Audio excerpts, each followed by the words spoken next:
हमारे इंस्टीट्यूट का एक मसला है कि हमारे विजन में ना थोड़ी सी अच्छाई है। लोगों को पैनिक करके, डरा के, घबरा के और इस तरह से नहीं करना होता। इन दिनों लोगों को तवज्जो करनी चाहिए अपने पेपर्स पे, अपनी तैयारी पे। अब प्रॉब्लम ये है कि बार बार लोग फ्रंट ऑफिस पे आके जी आप एनरोलमेंट्स कब शुरू करेंगे, आप ये काम कब शुरू करेंगे, फ़लाना टीम में है या नहीं है, ये काम होगा या नहीं होगा। अब ऐसे में हरगिज़ हमारा मकसद ये नहीं है कि हम इस वक्त खामखा एक सनसनी पैदा कर दें और एकदम से जो है वो हम कहें आज जी एनरोलमेंट्स खुल गई हैं, आज जी फ़लाना टीचर हमारे साथ है, आग लगा देंगे, लुट मचा देंगे। आई स्ट्रांगली बिलीव कि ये बहुत हाई टाइम होता है लोगों के पढ़ने वाला। इस वक्त इस तरह की अनाउंसमेंट्स नहीं होनी चाहिए। प्रॉब्लम ख़राब वहाँ पे हुई कि जब बच्चों ने आके कहा कि सर बात ये है कि आप नहीं टेंशन दे रहे, आप शोर नहीं मचा रहे। दुनिया तो शोर मचा रही है, सारे लोग कह रहे हैं एनरोलमेंट शुरू हो गई हैं इस तरह से उस तरह से। तो वो कहते हैं जी आप अगर अनाउंस नहीं करते अर्ली एनरोलमेंट को और कल को जब आप एनरोलमेंट्स अनाउंस करें तो वो एनरोलमेंट्स की आपकी अनाउंसमेंट हमें समझ ना आए तो आपने तो हमारे साथ जुल्म कर दिया। हम एक और कॉलेज जाना चाहते थे या हम किसी और कॉलेज चले जाते, आपने जो है वो हमें टाइम से नहीं बताया, अब हम उस कॉलेज भी नहीं जा पा रहे। तो प्रॉब्लम ये है कि हम पैनिक नहीं फैला रहे, लेकिन हमें रिएक्शन देना पड़ रहा है कि बच्चे आके कह रहे हैं कि जी चलें आप अच्छे लोग सही, आप नहीं हमें टेंशन दे रहे कि भी वो करो, एनरोलमेंट्स पे ध्यान दो, जल्दी से पैसे जमा कराओ, नहीं तो तबाह हो जाओगे, अगले सेशन में मर जाओगे, ख़त्म हो जाओगे। हम उस तरह की टेंशन नहीं दे रहे, लेकिन चूंकि हम मार्केट में बैठे हैं तो बच्चे जो है ना वो बार बार परेशान हैं। अब एक चीज़ जो हम चाहते हैं कि इस वक्त ना हो, एक अच्छे तरीके से सेशन एंड पे हम बात करें, प्रॉपर सेशन एंड पे, क्योंकि मकसद किसी भी ना कॉलेज को तोड़ना होता है, ना किसी को तंग करना होता है, ना इस पीक टाइम पे लोग जज्बाती हैं तो उनकी जज्बातियत का फ़ायदा उठाना होता है। इसीलिए एक अच्छे कॉज में हम एक इन्फॉर्मेशन को डिले कर रहे हैं कि इस वक्त मुनासिब नहीं है। और मेरे ख्याल में आप इंटरनेट पर खुद ही से लिख दें ये सवाल तो आपको हर कोई जवाब दे देगा इस सवाल का। तो हम ऑफिशियली एक चीज़ नहीं अनाउंस कर रहे क्योंकि हमें अच्छा नहीं लगता कि हम खामखा कोई मार्केटिंग टैक्टिक करके बिला वजह मार्केट को तोड़ें, मार्केट की डिसेंसी को ख़राब करें। प्रॉपर क्लासेस ख़त्म हो जाएं, यहाँ पे प्रॉपर क्लासेस ख़त्म हो जाएं कहीं और, ताकि ये ना हो कि हाँ भाई ठीक है चलते हुए कॉलेज में से अचानक से जो है वो बंदे तोड़ने की कोशिश की है इस तरह से। तो इस वजह से हम ज़रा डिसेंट रहने की कोशिश कर रहे हैं। लेकिन प्रॉब्लम क्या है? प्रॉब्लम ये है कि लोगों को फिर थोड़ा सा डाउट होना शुरू हो गया। उन्हें का पता नहीं कुछ ऐसा होना भी है या नहीं। मुझे तकरीबन डेली जो मेल्स आ रही हैं उनमें 12-13 मेल्स यही हैं कि सर बता दें। ठीक है, अच्छा मज़े की बात है, देखें हमारी जो भी रीज़न है वो रीज़न ये है कि किसी के साथ नाइंसाफ़ी ना हो जाए, कोई बेचारा पढ़ते हुए परेशान ना हो जाए।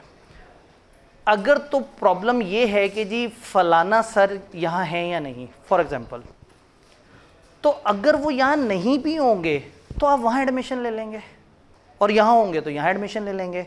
वो जिधर से आ रहे हैं उनकी भी पॉलिसी डराने वाली नहीं है, हमारी भी पॉलिसी डराने वाली नहीं है। इस वक्त गिनती के 2-3 लोग ही तो शरीफ बच गए हैं जो डराते नहीं हैं, लोगों को टेंशन नहीं देते। तो ऐसे में आप लोगों को पैनिक होने की ज़रूरत ही नहीं है। ना हमने इस तरह से कहना है कि जी हमने एनरोलमेंट बंद कर दी, ख़त्म कर दी, निकल जाओ चले जाओ, आप लोगों का कोई अब हमारे साथ ताल्लुक़ नहीं है, ना दूसरे कॉलेज ने इस तरह से करना है। तो आप बिल्कुल परेशान ना हो, आप अपने तौर पे चलते रहें, आप अपने तौर पे, क्योंकि ज़्यादा से ज़्यादा नुकसान भाई आप कहते हैं जी वो अगर यहाँ होते तो मैं एडमिशन लेता, वो अगर वहाँ है तो आप एडमिशन नहीं लेंगे। इतने पास कॉलेजेस हैं, आराम से लोग 5 मिनट में सफ़र कर लेते हैं। तो पैनिक सिर्फ एक तरह का यूज़र हो रहा है और उसके अलावा कोई यूज़र नहीं है। फॉर एग्जांपल एक बंदे ने FR2 पढ़नी है, अब FR2 में एक टीचर हमारे पास मौजूद हैं या कहीं पे भी मौजूद है, उसने तो FR2 पढ़ ही लेनी है, ठीक है। और ऐसा नहीं है कि जहाँ वो मौजूद हैं वहाँ उनकी पॉलिसी हो कि वो एडमिशन बंद कर देते हो या हमारी पॉलिसी हो कि हम एडमिशन बंद कर दें। तो हम इस तरह के काम नहीं करते, तो आपको हमारी तरफ से परेशानी नहीं होनी चाहिए।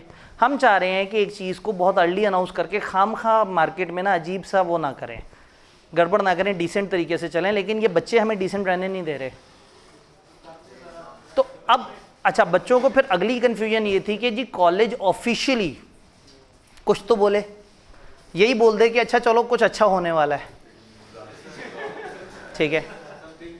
अच्छा मैं बहुत ही हसास पोजीशन पे हूँ, तो मैंने ओवरऑल जो वो है कॉलेज उसकी तरफ से ऐसी बात नहीं की, लेकिन हमारे वाइस प्रिंसिपल साहब ने जो है वो एक पोस्ट लिख दी, उन्होंने कहा जी अगले सेशन से रिलेटेड एक बिग न्यूज़ है, स्टे कनेक्टेड। इसका मतलब ये जो है ना भाई अपने हिसाब से पूरी कैलकुलेशन, और तो जब आप लोगों के दिमाग इतने तेज चलते हैं तो आप सवाल क्यों पूछते हैं? अब अगेन इससे ये जो कन्फ्यूजन है ना, मकसद पता है क्या था? मकसद ये था कि आपको डिस्टर्ब भी नहीं करना, और ऊपर से आप जो साइकोलॉजिकली डिस्टर्ब हो रहे हैं कि अगर यहाँ पे हमने एडमिशन ना लिया तो कहीं और हमारा एडमिशन ना ख़त्म हो जाए, फलाना ना हो जाए, उस तरह से। तो इसलिए हफ्ते की रात को एटलीस्ट ये कह दिया कि कुछ अच्छी खबर आने वाली है, आप लोग सुकून से रहें, ताकि आप लोग अपने पढ़ाई पे फोकस करें, बजाय इसके कि जो है वो आप जो है वो उसमें हम कहें लो जी ये सब होने लगा है, हम एक दिन के लिए अपनी एनरोलमेंट ओपन करने लगे हैं और जो 1-2 घंटे में आ जाएगा उसको एनरोलमेंट मिल जाएगी, वरना नहीं मिलेगी। अच्छी खबर तो कोई भी हो सकती है, उसमें लिखा हुआ था अगले कैफ के सेशन से रिलेटेड, तो मेरे ख्याल में उसमें काफ़ी क्लैरिटी थी, तो वो अच्छी खबर कोई भी हो सकती है।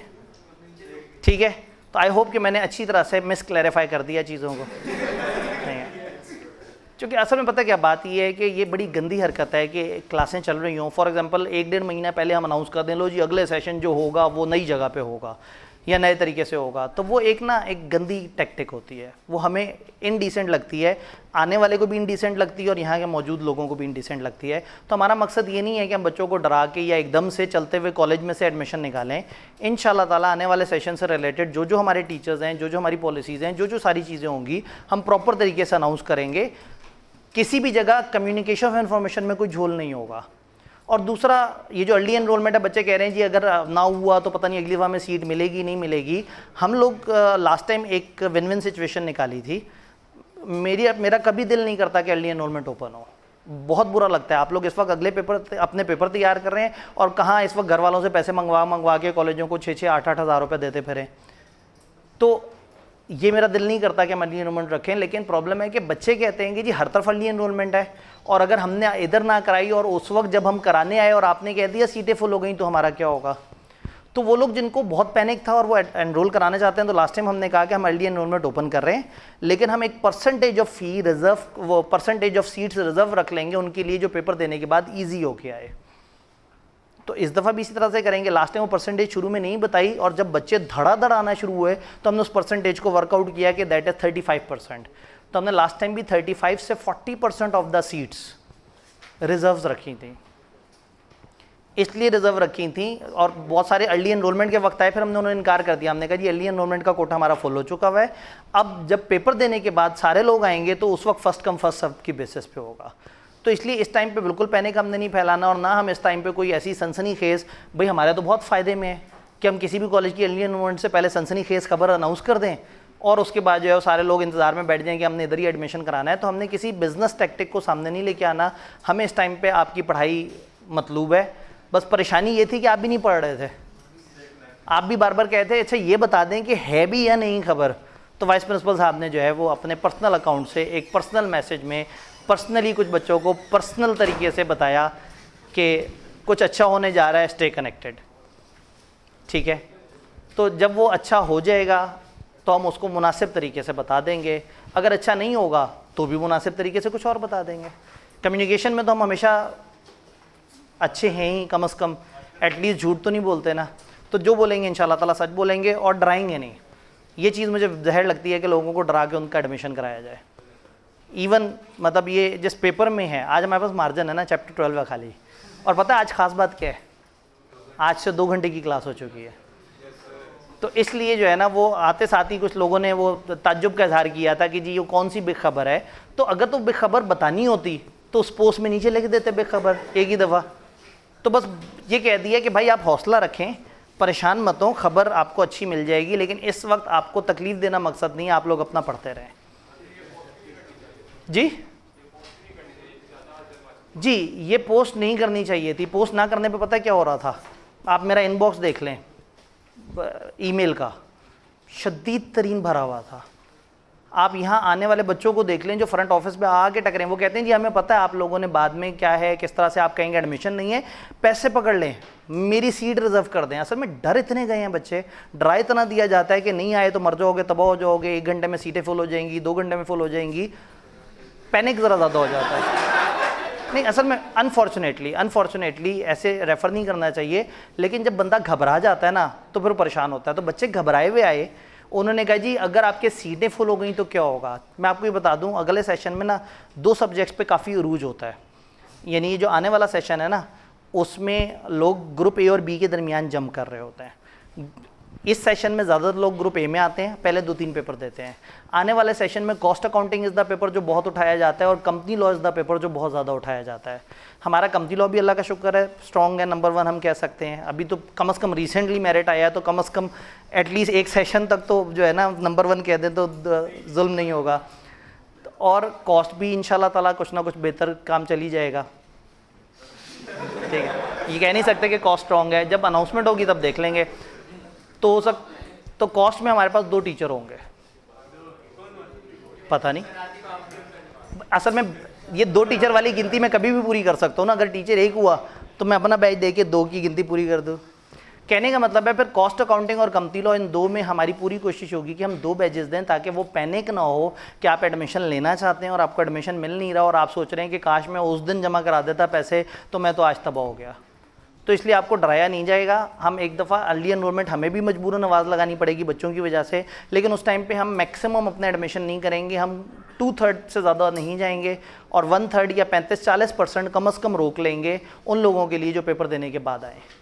तो इन दोनों पेपर्स में इंशाल्लाह ताला आपको कम से कम 2 बैच नज़र आएंगे। अगर 3 हो गए तो वो भी शायद हो सकता है हम प्लान कर लें।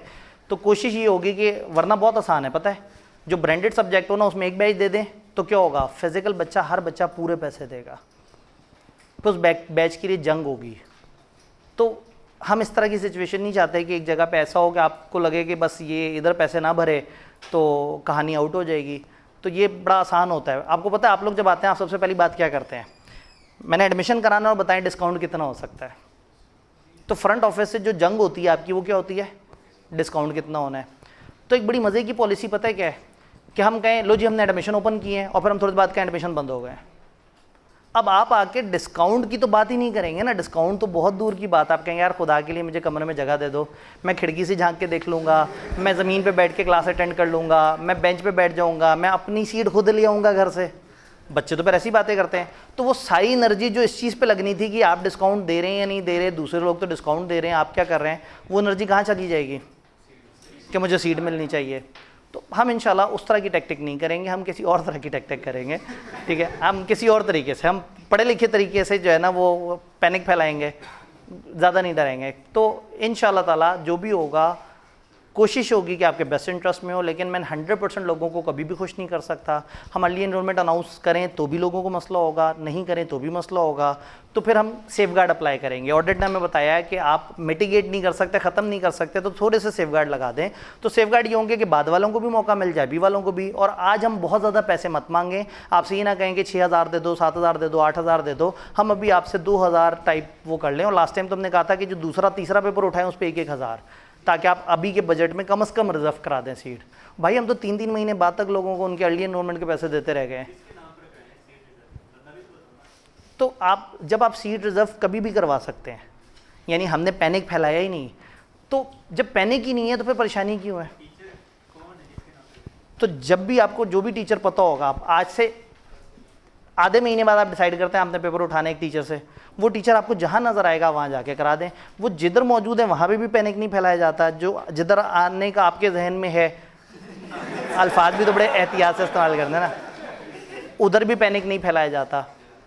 तो ठीक है, अब हम पढ़ सकते हैं। तो स्टे ट्यून्ड का मतलब ये नहीं होता कि अगले दिन पूछें की बनी गलत। स्टे ट्यून्ड का मतलब है सुकून से बैठें, पढ़ाई पे फोकस करें, हम आपको बता देंगे। लेकिन अगर आप ये घबरा रहे हैं कि ऐसा कुछ नहीं है या आप पूछना चाह रहे हैं, तो एटलीस्ट अब ये चक्कर नहीं है कि इतनी अनसर्टेनिटी नहीं है। आप अनसर्टेनिटी के लेवल 60% पे थे, अब आप 95% ऑफ सर्टेनिटी के लेवल पे पहुंच गए।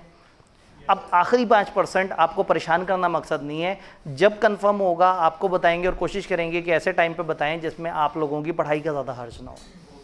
डन। अब इतने सबके बाद भी अगर किसी को समझ ना आए तो मैं कुछ नहीं कर सकता। रिलायंस ऑन अदर्स, आज हमारे पास 2 घंटे का टाइम है, अन्यवा 2 घंटे का टाइम, और चैप्टर है अकेला। इस चैप्टर में 2 स्टैंडर्ड्स हैं और इस चैप्टर में नॉलेज बेस्ड सवाल आते हैं। अब हम हर चैप्टर को स्टार्ट करते हुए समझ लिया करेंगे कि उस चैप्टर में से किस तरह के सवाल आते हैं। तो इस चैप्टर से किस तरह के सवाल आते हैं? नॉलेज बेस्ड सवाल आते हैं। ये चैप्टर 2 स्टैंडर्ड को डील करता है, 610 using the work of internal auditor और 620 using the work of expert. तो आपके पास आपकी किताब में अगर ये चैप्टर कोई भी और है लेफ्ट राइट तो कोई मसला नहीं है, आपने ये 2 स्टैंडर्ड ध्यान में रखने हैं, 610 और 620। इंटरनल ऑडिटर और एक्सपर्ट इन दोनों के ऊपर अलग अलग बात करते हैं। इंटरनल ऑडिटर पर गुफ्तगू थोड़ी सी लंबी होती है और एक्सपर्ट पे गुफ्तगू थोड़ी छोटी होती है। तो कोई एक स्टैंडर्ड शुरू करते हैं और फिर बीच में मैंने आपको बताया था जब 2 घंटे की क्लास होगी तो बीच में आपको कोई 10-1 मिनट की सिंबॉलिक ब्रेक भी मिलेगी जिसमें आप सांस लेके दोबारा से हौसले अपने इकट्ठे करके और क्लास को ज्वाइन कर सकते हैं। तो हम बात करने लगे हैं पहले छोटे वाले स्टैंडर्ड की, using the work of expert. छोटे वाले की इसलिए कि हमने शुरू में भी कुछ गुफ्तगू की जिसका मैंने मार्जिन रखा था। Using the work of expert यानी कि ISA 620। Using the work of expert, at times audit में हमें कभी कभी एक्सपर्ट की ज़रूरत पड़ जाती है। हम ऑडिट कर रहे होते हैं और हम लोगों ने अकाउंटिंग पढ़ी हुई होती है, हम लोगों ने ऑडिटिंग पढ़ी हुई होती है। अकाउंटिंग और ऑडिटिंग की जो हमारी डेटाबेस है समटाइम वो इस काबिल नहीं होती कि हमें एक अच्छा ऑडिट करवा सके। क्यों? आप जिस जगह ऑडिट करने गए होते हैं वहाँ कोई टेक्निकल चीज़ें होती हैं, वहाँ कुछ इस तरह के प्रॉब्लम्स होते हैं, वहाँ इस तरह की कुछ बातें होती हैं जिसकी वजह से हम लोग समझ नहीं पाते एविडेंस को। फॉर एग्जांपल आप एक जगह अगर ऑडिट करने गए और वो एक कंपनी है जो कि CNG पंप हैं उसके पाकिस्तान भर में, और वो कहते हैं कि जी हमारे जो जितना भी CNG हम पूरे पाकिस्तान में सप्लाई करते हैं वो हमारे मेन रिजर्वायर में है। तो आपने एक जगह देखा एक बड़ा सा ड्रम है, उस ड्रम के अंदर गैस भरी हुई है, और फिर आप उनसे पूछते हैं आपके पास ईयर एंड पे क्लोजिंग स्टॉक कितना है, तो वो कहते हैं ईयर एंड पे हमारे पास क्लोजिंग स्टॉक इतना मेगा क्यूबिक क्यूसिक टन पता नहीं क्या गैस का यूनिट है। अब हम ऑडिटर हैं और हम अकाउंटेंट हैं, हमने बी लॉ पढ़ा हुआ है, हमने सी लॉ पढ़ा हुआ है, हमने टैक्स पढ़ा हुआ है, हमने रिपोर्टिंग पढ़ी हुई है, फाइनेंस पढ़ा हुआ है, बिजनेस पढ़ा हुआ है, हमें ये चीज़ें आती हैं, लेकिन एक गैस को मैयर करने का तरीका हमें नहीं आता। अब ये हमारी स्पेशलाइजेशन से बाहर की बात हो गई। या फॉर एग्जांपल आप कहीं ऑडिट करने जाएं और आप ऑडिट करते करते उनसे कहें कि जी ये पुर्जा कितने का है, एक छोटा सा पुर्जा, उन्होंने कहा जी ये 2.5 लाख का पुर्जा है। आप उस पुर्जे को देखें, आप सोचें अगर ये सोने से भी बना दिया जाए तो 2.5 लाख रुपए का नहीं हो सकता, तो ये इतना सा पुर्जा 2.5 लाख का कैसे है? तो वो आपको बताएंगे भाई ये 2.5 लाख का पुर्जा जिस मशीन में लगता है वो मशीन 4000 सेंटीग्रेड पे ऑपरेट कर रही होती है, और उसमें दुनिया का कोई भी पुर्जा लगाएं जल जाता है, लेकिन ये छोटा सा पुर्जा नहीं जलता। ये एक इस तरह के मटेरियल से बना है, इस तरह की रिसर्च से बना है, और ये अमेरिका में फलाना फलाना जगह से इतने महंगे में मिलता है। अब वो तो हमें कुछ भी बता देंगे। तो ऐसे में अगर कहीं पे भी कोई ऐसी इंफॉर्मेशन हो जो मेरी अकाउंटिंग और ऑडिट की नॉलेज से बाहर जा रही हो, तो स्टैंडर्ड ने अलाउ किया हुआ है कि वहाँ पे हम एक्सपर्ट को यूज़ कर सकते हैं। मुझे आप लोगों से कम से कम 15 एग्जांपल्स चाहिए। आज हमारे पास वक्त है तो हम 2 वे कम्युनिकेशन कर सकते हैं। कम से कम 15 ऐसी एग्जांपल्स चाहिए जहां ऑडिटर ऑडिट करते हुए ऐसी चीज़ पे आ जाए जहां उसकी अकाउंटिंग और ऑडिट की नॉलेज फ्लॉप हो जाए और उसको समझने के लिए किसी एक्सपर्ट की ज़रूरत पड़े। IT एक्सपर्ट, आपको हो सकता है किसी जगह IT का एक मामला समझ नहीं आ रहा, IT का कोई कंट्रोल है और वो बड़ा मुश्किल से, आपको IT एक्सपर्ट की ज़रूरत पड़ सकती है। जी, रीवैल्यूएशन, प्रॉपर्टी की रीवैल्यूएशन हो रही है और मैनेजमेंट ने आपसे कहा ये 200 मिलियन के एसेट्स होते थे, अब ये 450 मिलियन के हो गए हैं, तो भाई 250 मिलियन एकदम से बढ़ गए। उन्होंने कहा जी वो इधर से रिंग रोड गुजर रही है इसलिए इसकी वैल्यू बढ़ गई है।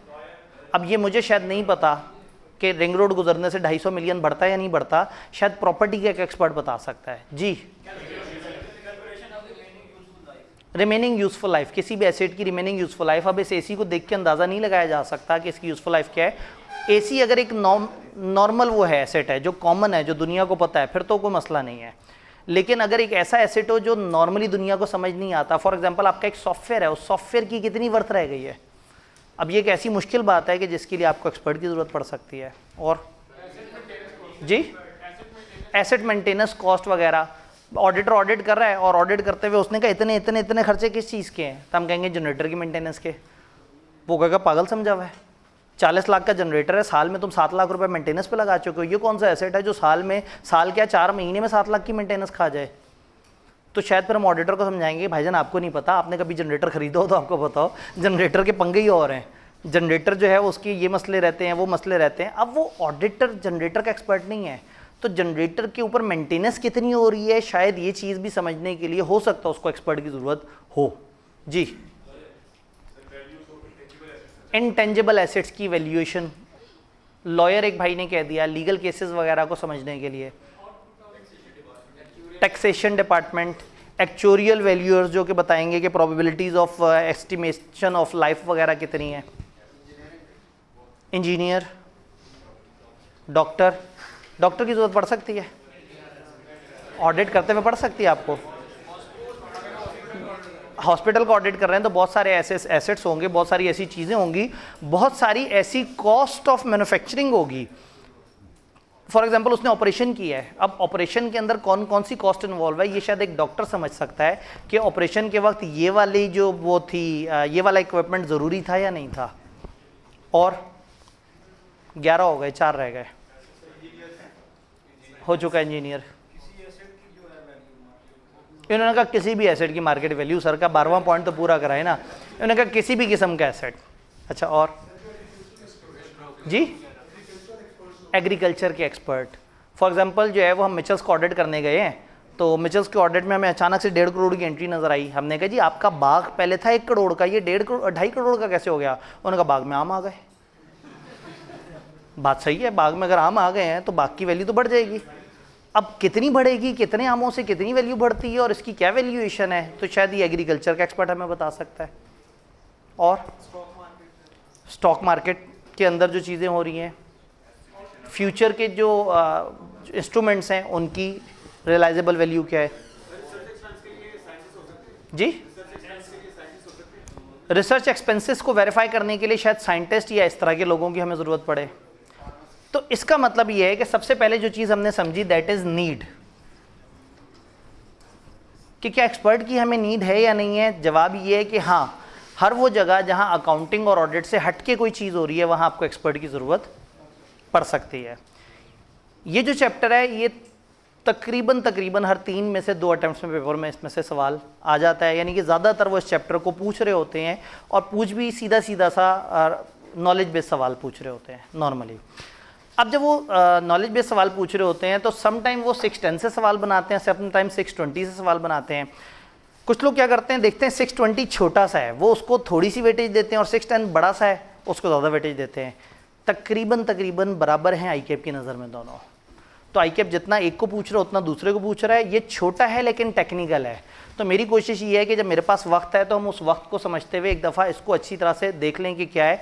तो सबसे पहला सवाल ये कि क्या हमें नीड है एक्सपर्ट की। इसका जवाब है हाँ। अगर एक ऐसी चीज़ में ऐसी ऑडिट या अकाउंटिंग से हट के इन्फॉर्मेशन है जो मेरी स्पेशलाइजेशन नहीं है तो मुझे एक्सपर्ट की ज़रूरत पड़ सकती है। और क्या मैं एक्सपर्ट लेके आऊँ, ये 2 अलग अलग सवाल है भाई। फॉर एग्जांपल उनका एक खर्चा है, वो खर्चा मुझे समझ नहीं आ रहा, उस खर्चे के लिए एक्सपर्ट की ज़रूरत पड़ सकती है, लेकिन खर्चा है जी 20,000 का। एंटिटी में करोड़ों के एसेट्स हैं, करोड़ों के रेवेन्यूज़ हैं, तो शायद ये 20,000 इतना मेटीरियल आइटम ही नहीं है कि इसके ऊपर मैं बिला वजह किसी एक्सपर्ट के बारे में सोचना शुरू कर दूँ। तो एक्सपर्ट की नीड है या नहीं वो एक अलग सवाल है। एक्सपर्ट की नीड हर उस जगह होगी जहाँ आपको समझ नहीं आया। अब क्या हमें वाकई एक्सपर्ट यूज़ भी करना चाहिए या नहीं, ये अगला सवाल है। तो यूज़ तब करेंगे जब मटेरियलिटी हो, यूज़ तब करेंगे जब उस इशू में सिग्निफिकेंस हो, यूज़ तब करेंगे जब उसके बगैर मेरा ऑडिट एविडेंस कंप्लीट नहीं होता, यूज़ तब करेंगे जब हमें अनसर्टेनिटी, डाउट्स, कन्फ्यूजन बहुत हो और बाकी तरह से हमें जो एविडेंस मिल रहा है वो हमें मुतमईन ना कर रहा हो। तो यूज़ करने के ऊपर हमें बात समझ आ गई कि मटेरियलिटी, सिग्निफिकेंस ये चीज़ें हैं तो हम उसको यूज़ करेंगे।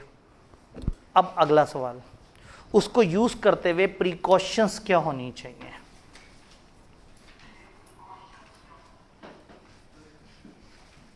गलत तो नहीं कर दिया मैंने?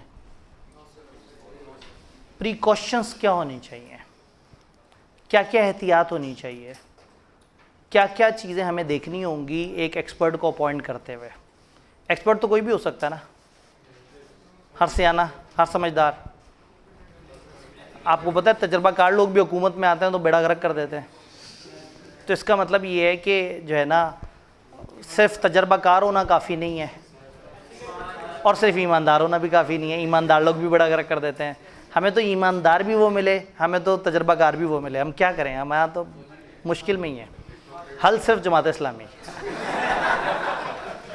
जी, प्रिकॉशन आपने एक्सपर्ट लेके आना है ना। एक बात तो तय है, आप एक्सपर्ट की तरफ क्यों गए हैं? नीड है। नीड क्यों है?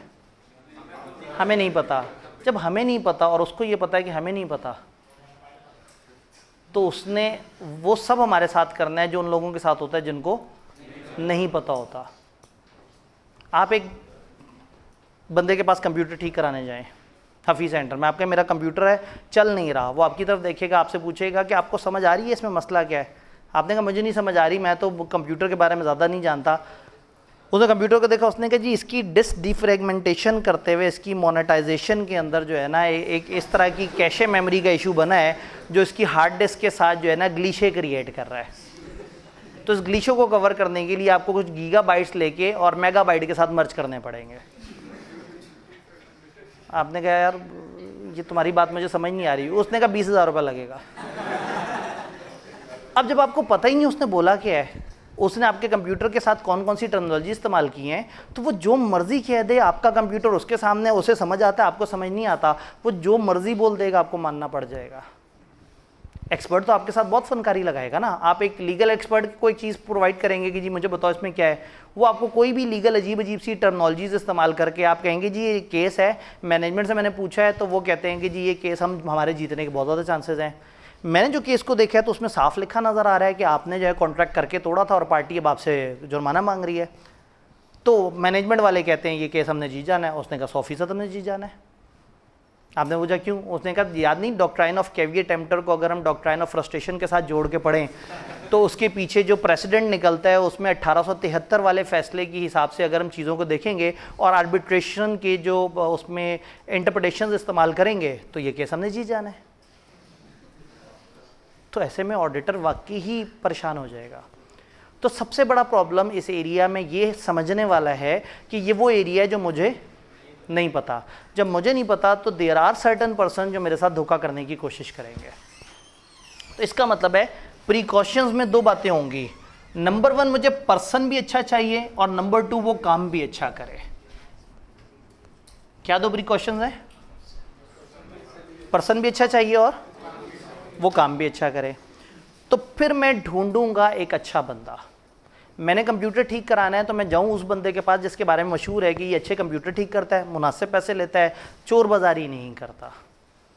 मैंने किसी लॉयर से एडवाइस लेनी है तो मैं किसी ऐसे लॉयर की तरफ जाऊं जिसका मार्केट में रिप्यूट हो कि ईमानदारी से काम करता है, अपने क्लाइंट्स को धोखा नहीं देता, झूठ नहीं बोलता, सही तरीके से काम करता है और ये इतना कॉम्पिटेंट है कि इसकी बात को जज भी नॉर्मली इतने आराम से रिजेक्ट नहीं करता। तो जितना अच्छा एक्सपर्ट होगा उतना अच्छा काम करेगा। तो सबसे पहला काम ये है कि मुझे इस पर्सन पे काम करना है। कॉम्पिटेंट होना चाहिए, कैपेबल होना चाहिए, क्वालिफाइड होना चाहिए, इसके पास कोई डिग्री होनी चाहिए, इसके पास कोई सर्टिफिकेशन होनी चाहिए, इसके पास कुछ तजर्बे होने चाहिए, इसका कुछ एक्सपीरियंस होना चाहिए, मार्केट में इसकी से होनी चाहिए। हो सकता है हमने पिछली दफ़ा ऑडिट में इस तरह के बंदे को यूज़ किया है तो हमें पिछले ऑडिट से पता है। हो सकता है हमारे किसी और पार्टनर ने उससे कोई काम करवाया हो, उन्हें पता हो सकता है हमारी बरादरी के किसी और चार्टर्ड अकाउंटेंट से हम रब्ता करें और वो कहे यार फलाना एक्सपर्ट से काम कराओ, अच्छा आदमी है, मेरे मसलों में मैं उसी के पास जाता हूँ, हमेशा अच्छी ओपिनियन देता है। तो आप रेफरेंसेस लेंगे इस बंदे के बारे में, आप अपने फील्ड में लोगों से पूछेंगे, अपनी फर्म में लोगों से पूछेंगे, अपने पास्ट एक्सपीरियंस को देखेंगे, इसकी डिग्रियों को देखेंगे, इसकी क्वालिफिकेशंस को देखेंगे, इसके एक्सपीरियंस को देखेंगे। तो सबसे पहला काम आप ये करेंगे कि ये बंदा अच्छा लेके आएंगे, अच्छे बंदे को चूज़ करेंगे। सवाल ये है कि क्या अच्छा बंदा हमेशा काम भी अच्छा करता है? हमारे सामने एग्जाम्पल्स है। अभी हमने बात की ना कि जिसको हम तजर्बाकार समझ रहे थे उन्होंने भी अच्छा काम नहीं किया और जिसको हम ईमानदार समझ रहे थे उसने भी अच्छा काम नहीं किया। दोनों बातें ज़रूरी है ना। तो एक भाई ने कहा नहीं उसको मौका नहीं मिला, पता नहीं कौन सा मौका है जी। तो कहने का मतलब क्या हुआ कि पर्सन अच्छा होने के बावजूद भी उसके वर्क में कमी बेशी रह सकती है। एक बंदा बहुत टेक्निकल एक्सपर्ट है लेकिन आपको देख के उसकी नीयत ख़राब हो गई, उसने कहा ये बेवकूफ़ है, इसको तो मैं बेवकूफ़ बनाऊंगा। एक बंदा बहुत ही कॉम्पिटेंट लॉयर है, लेकिन आपके केस में वो थोड़ा सा डगमगा गया और उसने सोचा कि नहीं ठीक है मैं ज़रा ज़्यादा पैसे वसूल करूँ, तो उसने आपको गुमराह किया। तो एक कॉम्पिटेंट बंदा भी अगर इंटेग्रिटी नहीं है तो शायद सही काम ना करे। कॉम्पिटेंट हो, इंटेग्रिटी हो, सारा कुछ हो, फिर हम देखेंगे उसका काम। हमने अब क्या करना है, एक्सपर्ट के वर्क को वेरीफाई करना है। छोटा स्टैंडर्ड मैं एक ही दफ़ा आपको स्क्रीन पे दिखा दूंगा, लेकिन इस वक्त लॉजिकली इसको समझना ज़रूरी है। हम क्या करेंगे, हम एक्सपर्ट के वर्क को देखेंगे, एक्सपर्ट के काम को देखेंगे। एक्सपर्ट का काम किसने देखना है, हमने। और हम कौन है, जिसको नहीं पता। तो अजीब सी बात मैं कर रहा हूँ, हमने उस बंदे के काम को देखना है जिस बंदे का काम आपको नहीं पता। आप ज़ीरो पे बैठे हैं, आपको सिरे से कुछ नहीं पता, लेकिन अगर उसने कहा है डॉक्ट्राइन ऑफ कैविएट एम्प्टर के मुताबिक मैं बात कर रहा हूँ, तो क्या आप गूगल पे सर्च नहीं कर सकते? अगर कंप्यूटर वाला कहता है कि आपकी डिस्क डिफ्रेगमेंटेशन के इशू की वजह से सारा कुछ हुआ है, तो आप किसी से पूछ भी तो सकते हैं कि ये डिफ्रेगमेंटेशन क्या होता है। आप कम से कम इंटरनेट पे सर्च कर सकते हैं, आप किसी और एक्सपर्ट से सेकंड ओपिनियन ले सकते हैं, उसी कंप्यूटर को किसी और बंदे को दिखा के उससे पूछ सकते हैं कि तुम बताओ इसमें किस किस्म का इशू है। तो भले उसकी फील्ड हमें नहीं पता, लेकिन स्टैंडर्ड कहता है कि अंडरस्टैंडिंग लो उसकी फील्ड की मोटी मोटी सी, अंडरस्टैंडिंग लो कि प्रॉब्लम क्या है, फिर उसको काम करते हुए देखो।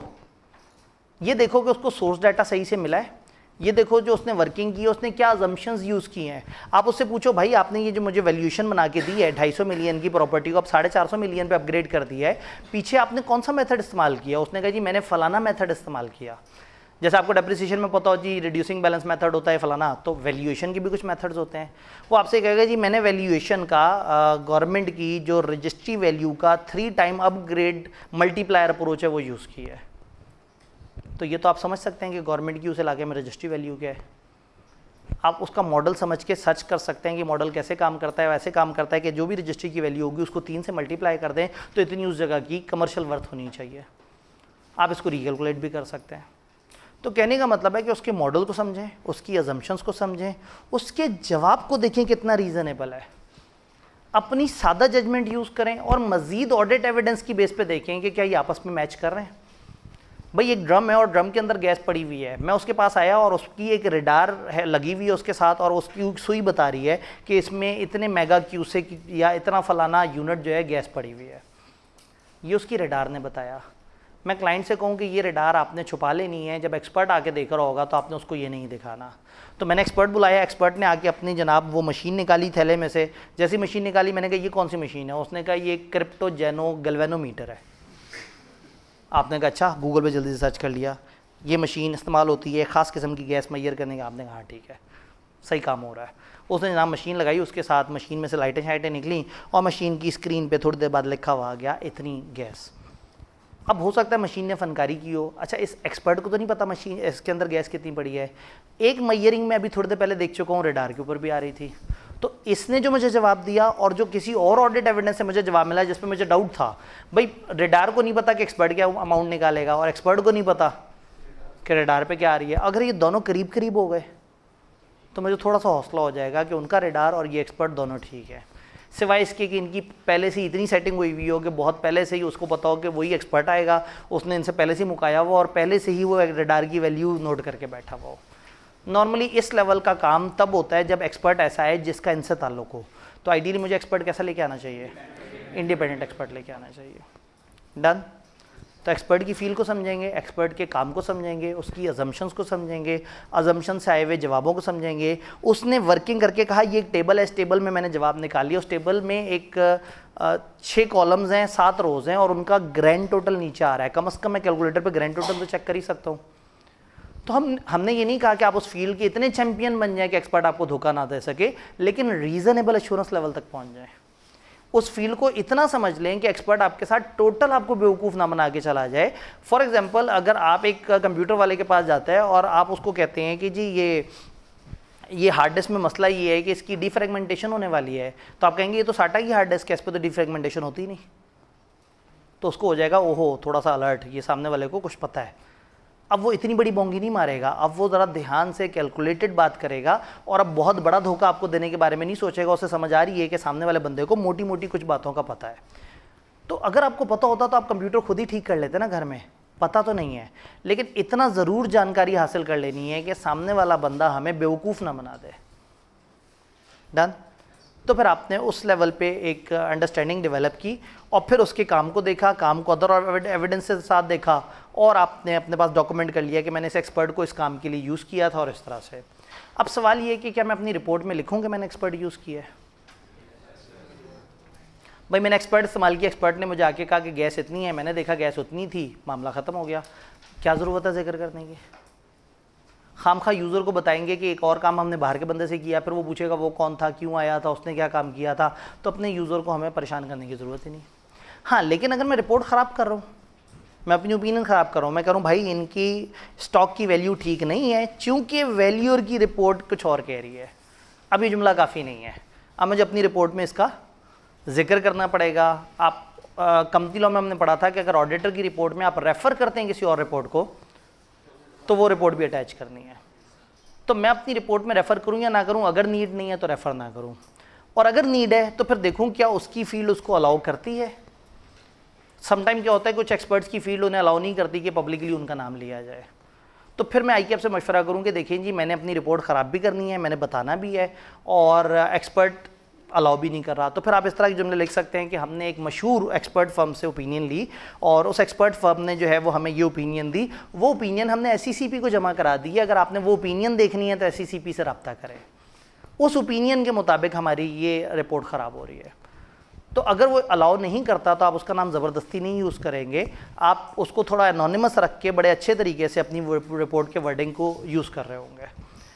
अगर वो आपको काम करके दे और आपको लगे कि काम अभी अच्छा मज़े का नहीं है, तो स्टैंडर्ड कहता है आप उससे मज़ीद काम भी करवा सकते हैं। या अगर आपको लग रहा है कि ये एक्सपर्ट बावजूद शदीद कोशिश के सही जगह तक नहीं पहुंच पा रहा, तो आप उसको ड्रॉप करके किसी और एक्सपर्ट की तरफ भी आ सकते हैं। तो क्या ये समझ आ रहा है कि एक्सपर्ट कौन है, उसकी क्या नीड है, उसको यूज़ करने की क्या एहतियात है? बहुत छोटा सा स्टैंडर्ड है, लेकिन ICAP ने इसकी कोई लाइन नहीं छोड़ी सवाल पूछने से। थोड़ा सा स्टैंडर्ड है, कभी ऊपर वाले पोर्शन सवाल पूछ लेते हैं, कभी दरमियान वाले पोर्शन से, कभी नीचे वाले पोर्शन से, और सवाल भी majority of the time knowledge base होता है, जिसमें वो कहते हैं कि बताओ एक एक्सपर्ट को पॉइंट करना है तो ये थोड़ी सी एहतियातें बता दो। अब ज़रा किताब में इसके अल्फाज देख लेते हैं ताकि जो है वो हम उसको ट्रैक कर सकें। एक्सपर्ट एक इंडिविजुअल या एक ऑर्गेनाइजेशन है जो स्किल, नॉलेज और एक्सपीरियंस रखती है उस फील्ड में जो अदर देन अकाउंटिंग और ऑडिटिंग है। व्हेन डिसाइडिंग के क्या हमें एक्सपर्ट चाहिए या नहीं चाहिए। अब अगेन एक्सपर्ट तो वो है, नीड कब है? नीड तब है जब अकाउंटिंग या ऑडिट से। अब सवाल ये है कि हम उसे यूज़ करें या ना करें। क्या we need to use an expert और नॉट, वो डिपेंड करता है कुछ फैक्टर्स पे, nature, significance and complexity of the matter. Number 2, risk of material में स्टेटमेंट उस एरिया में कितना है, और number 3, availability of alternate source of evidence कितना है। अल्टरनेट अगर एविडेंस ज़्यादा अवेलेबल है, मैटर भी बड़ा हल्का सा कम्प्लेक्स है, अमाउंट भी इतनी ज़्यादा नहीं है, तो हो सकता है हम किसी अल्टरनेट एविडेंस की बेस पे ईजी हो जाए। तो कम्प्लेक्सिटी, सिग्निफिकेंस, मटेरियल में स्टेटमेंट का risk, availability of alternate source, इन सबको देखने के बाद हम डिसाइड करेंगे कि हमें एक्सपर्ट की तरफ जाना है या नहीं जाना। तो इंटरेस्टिंग बात यह है कि पेपर में उस तरह के सवाल नहीं पूछते कि सिचुएशन दे दें और आप इन अल्फाज को घुमा के सोचें और फिर सिनेरियो को देखें, इंटरप्रेट करें और फिर बताएं। नॉर्मली वो एक सिचुएशन बताते हैं कि कंपनी परेशान है कि वो एक्सपर्ट को इस्तेमाल करे या ना करे। आप बताओ कि एक्सपर्ट को इस्तेमाल करने से पहले आपको क्या बातें पता होनी चाहिए, या क्यों आप किसी एरिया में एक्सपर्ट को इन्वॉल्व करेंगे। तो आप कहेंगे नीड तब होगी जब अकाउंटिंग की ऑडिट से हटके हो, और फिर देखेंगे कि अगर ये वाले फैक्टर्स हैं, इन फैक्टर्स को देखने के बाद हमें पता लगेगा कि हमें उसे यूज़ करना है या नहीं करना। तो यूज़ तक बात समझ आ रही है, यहाँ तक कोई कन्फ्यूजन तो नहीं। एक स्टेप आगे चलते हैं, उसका वर्क असेस करना है। सबसे पहला उस बंदे के बारे में, उसकी कंपिटेंस, कैपेबिलिटी, ऑब्जेक्टिविटी। कंपिटेंस कहते हैं कितना काबिल है, कैपेबिलिटी कहते हैं कितना कादिर है, और ऑब्जेक्टिविटी कहते हैं किस हद तक मकसदियत रखता है, बाइस तो नहीं, इंडिपेंडेंस तो नहीं हिट हो रही। ठीक है, तो काबिल और कादिर में फ़र्क है। जैसे मैंने कहा कि हमने कंपिटेंट बंदे के साथ भी देख लिया, बात नहीं बनी, तो एक भाई ने कहा सर वो कुछ कर नहीं सकता था। इसका मतलब है वो कंपिटेंट था लेकिन कैपेबल नहीं था, शायद उसको रुकावटें थी, शायद वो कुछ काम नहीं कर पा रहा था। तो कंपिटेंस, कैपेबिलिटी एंड ऑब्जेक्टिविटी, आप देखेंगे कि वो कितना कंपिटेंट है, उसके काम में कोई रुकावट तो नहीं है, और क्या उसकी मकसदियत ओके है।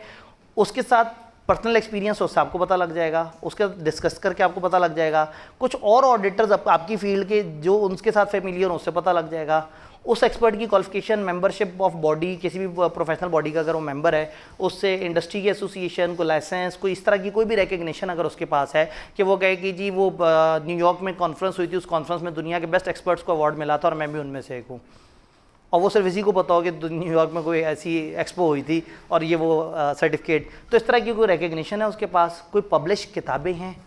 नॉर्मली क्या होता है किसी भी फील्ड में अगर एक बंदा, अगर एक डॉक्टर हो पूरी ज़िंदगी उसने डॉक्टरी की तो हम उसको कॉम्पिटेंट मानते हैं, लेकिन एक डॉक्टर बैठ के एक किताब लिखे और वो कहे कि ज़्यादतीज़ इतनी किस्म की होती है और इसमें ये चीज़ें और इस तरह से ऐसे करके, तो हम मानेंगे कि डॉक्टर अपनी फील्ड में बहुत ऊपर चला गया, उसने बड़ी अच्छी रिसर्च की है और उसको बहुत अच्छी तरह से पता है कि क्या है और क्या नहीं है।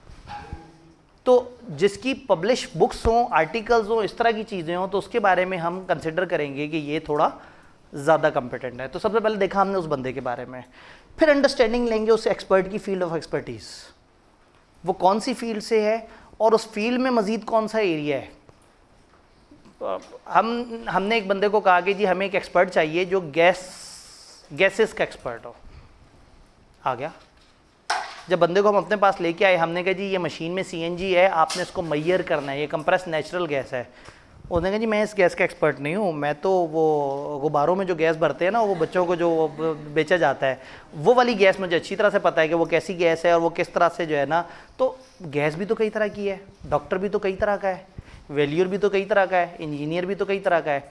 तो सबसे पहले समझना है वो फील्ड क्या है, फिर देखना है जिस बंदे को लेके आ रहे हैं उसकी स्पेशलाइजेशन क्या है, क्या उसका एरिया ऑफ एक्सपर्टाइज है, फिर उसके साथ टर्म्स एग्री करेंगे, उसके साथ आपस में कॉन्ट्रैक्ट करेंगे। ऑडिटर जब क्लाइंट के साथ टर्म्स एग्री करता है तो उसके साथ जो बातें तय करता है तकरीबन उसी तरह की बातें इसके साथ तय करेंगे। ये नहीं आप तय करेंगे कि भाई क्या काम होगा, तुम क्या काम करोगे, तुम्हारी और मेरी जिम्मेदारियां क्या होंगी, तुम मुझे रिपोर्ट किस किस्म के फॉर्मेट पे दोगे और तुमने मेरी कॉन्फिडेंशियलिटी का ख्याल रखना है। मैं क्लाइंट का डाटा किसी से शेयर नहीं करता, तुमने भी हमारा डाटा किसी से शेयर। तो ये बात भी एक आध दफ़ा उन्होंने पूछी है कि बताओ एग्रीमेंट में क्या बातें होती हैं।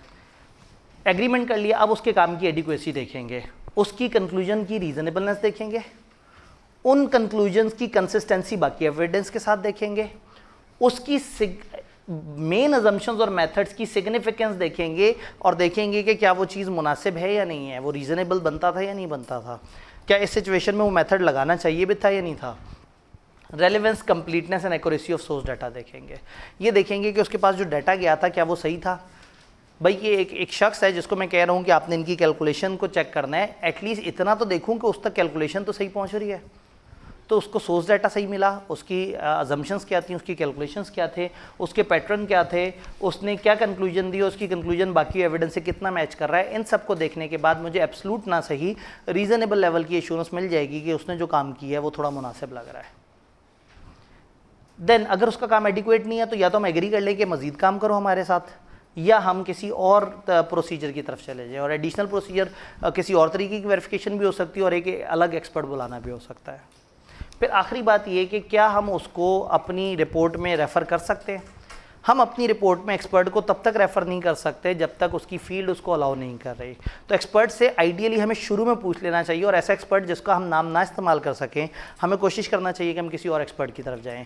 बट सम टाइम कुछ ऐसी फील्ड्स होती हैं जिसके अंदर सारे ही लोगों को उनकी फील्ड की प्रोफेशनल बॉडी ने कहा होता है कि ख़बरदार आपने अपना नाम नहीं देना, पब्लिकली आपका नाम सर्कुलेट ना होगी, जी फलाना इदारे के मेंबर ने हमें ओपिनियन दिया है। तो अगर उसकी फील्ड में गुंजाइश नहीं है तो फिर आपको ज़रा कुछ ज़्यादा एहतियात करनी होगी। और फिर जैसे मैंने आपसे कहा कि एक एथिकल कन्फ्लिक्ट आ जाएगा, फिर आप आईकेप से भी रब्ता कर सकते हैं कि क्या सोल्यूशन है।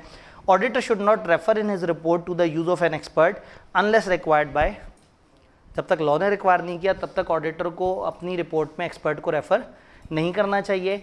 If auditor refers to expert in his report, अगर अपनी रिपोर्ट में वो उसको रेफ़र करता है चूँकि वो रेलेवेंट है मॉडिफाइड ओपिनियन के लिए। ये क्या होता है मॉडिफाइड ओपिनियन?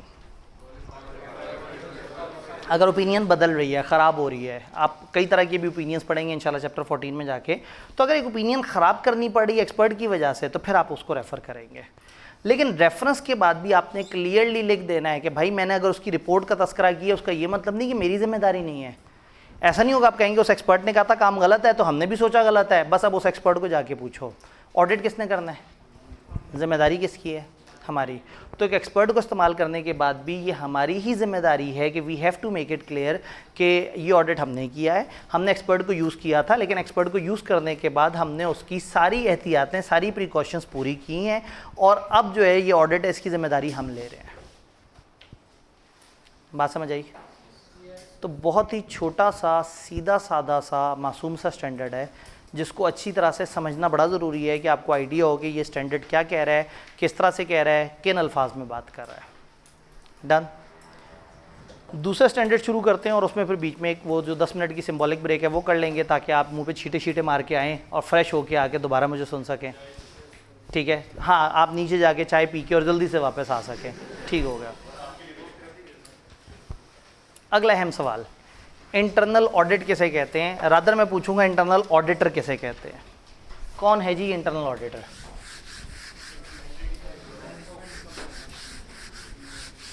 एंटिटी का एक एम्प्लॉई। अच्छा, और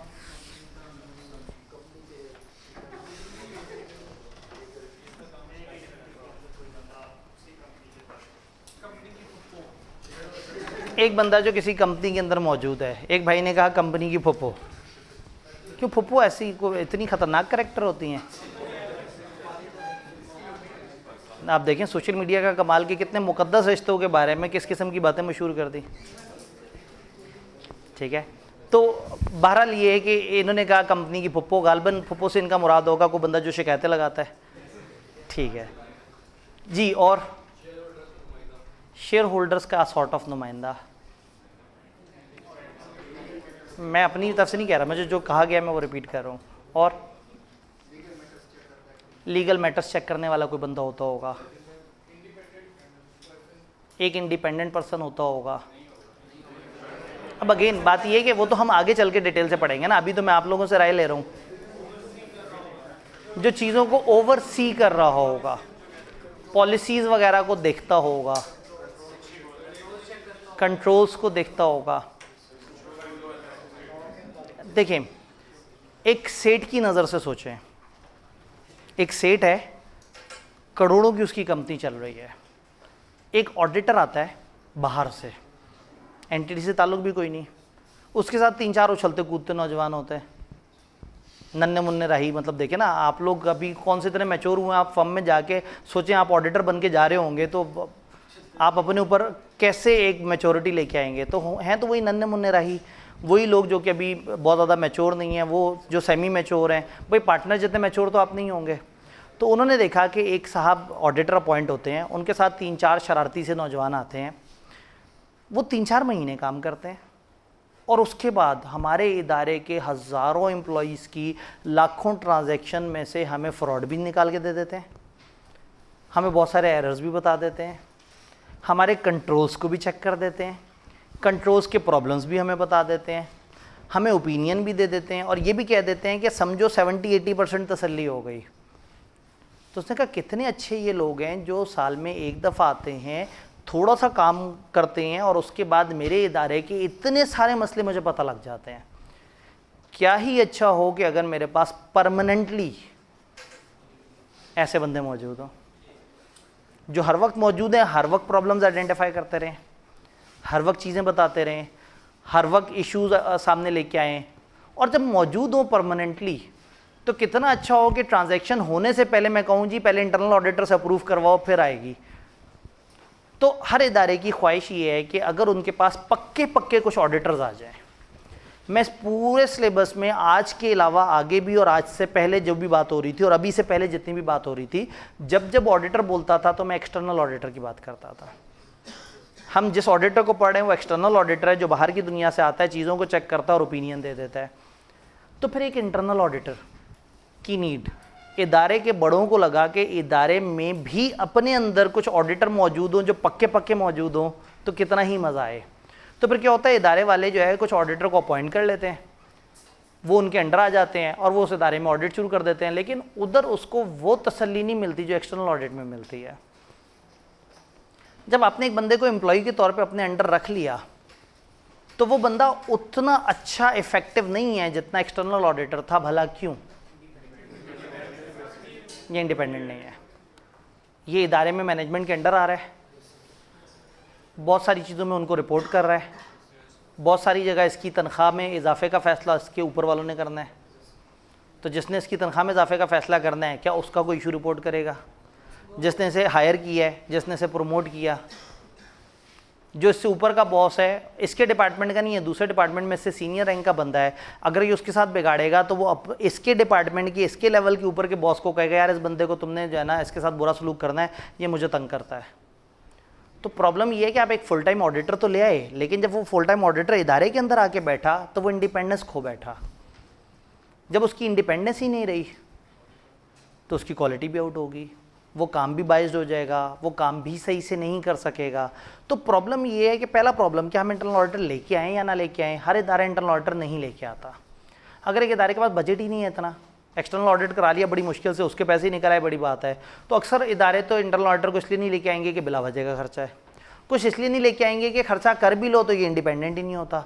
तो वो इदारे जो इंटरनल ऑडिटर को ला भी सकते हैं, इससे खर्चे को भी अफोर्ड कर सकते हैं और कुछ ऐसे एक्शंस कर सकते हैं जिससे इसकी इंडिपेंडेंस बेहतर हो सके, वो इदारे इंटरनल ऑडिटर को लेके आएंगे, ज़रूर इसका फ़ायदा उठाएंगे। भाई एक सवाल पूछना चाह रहे हैं।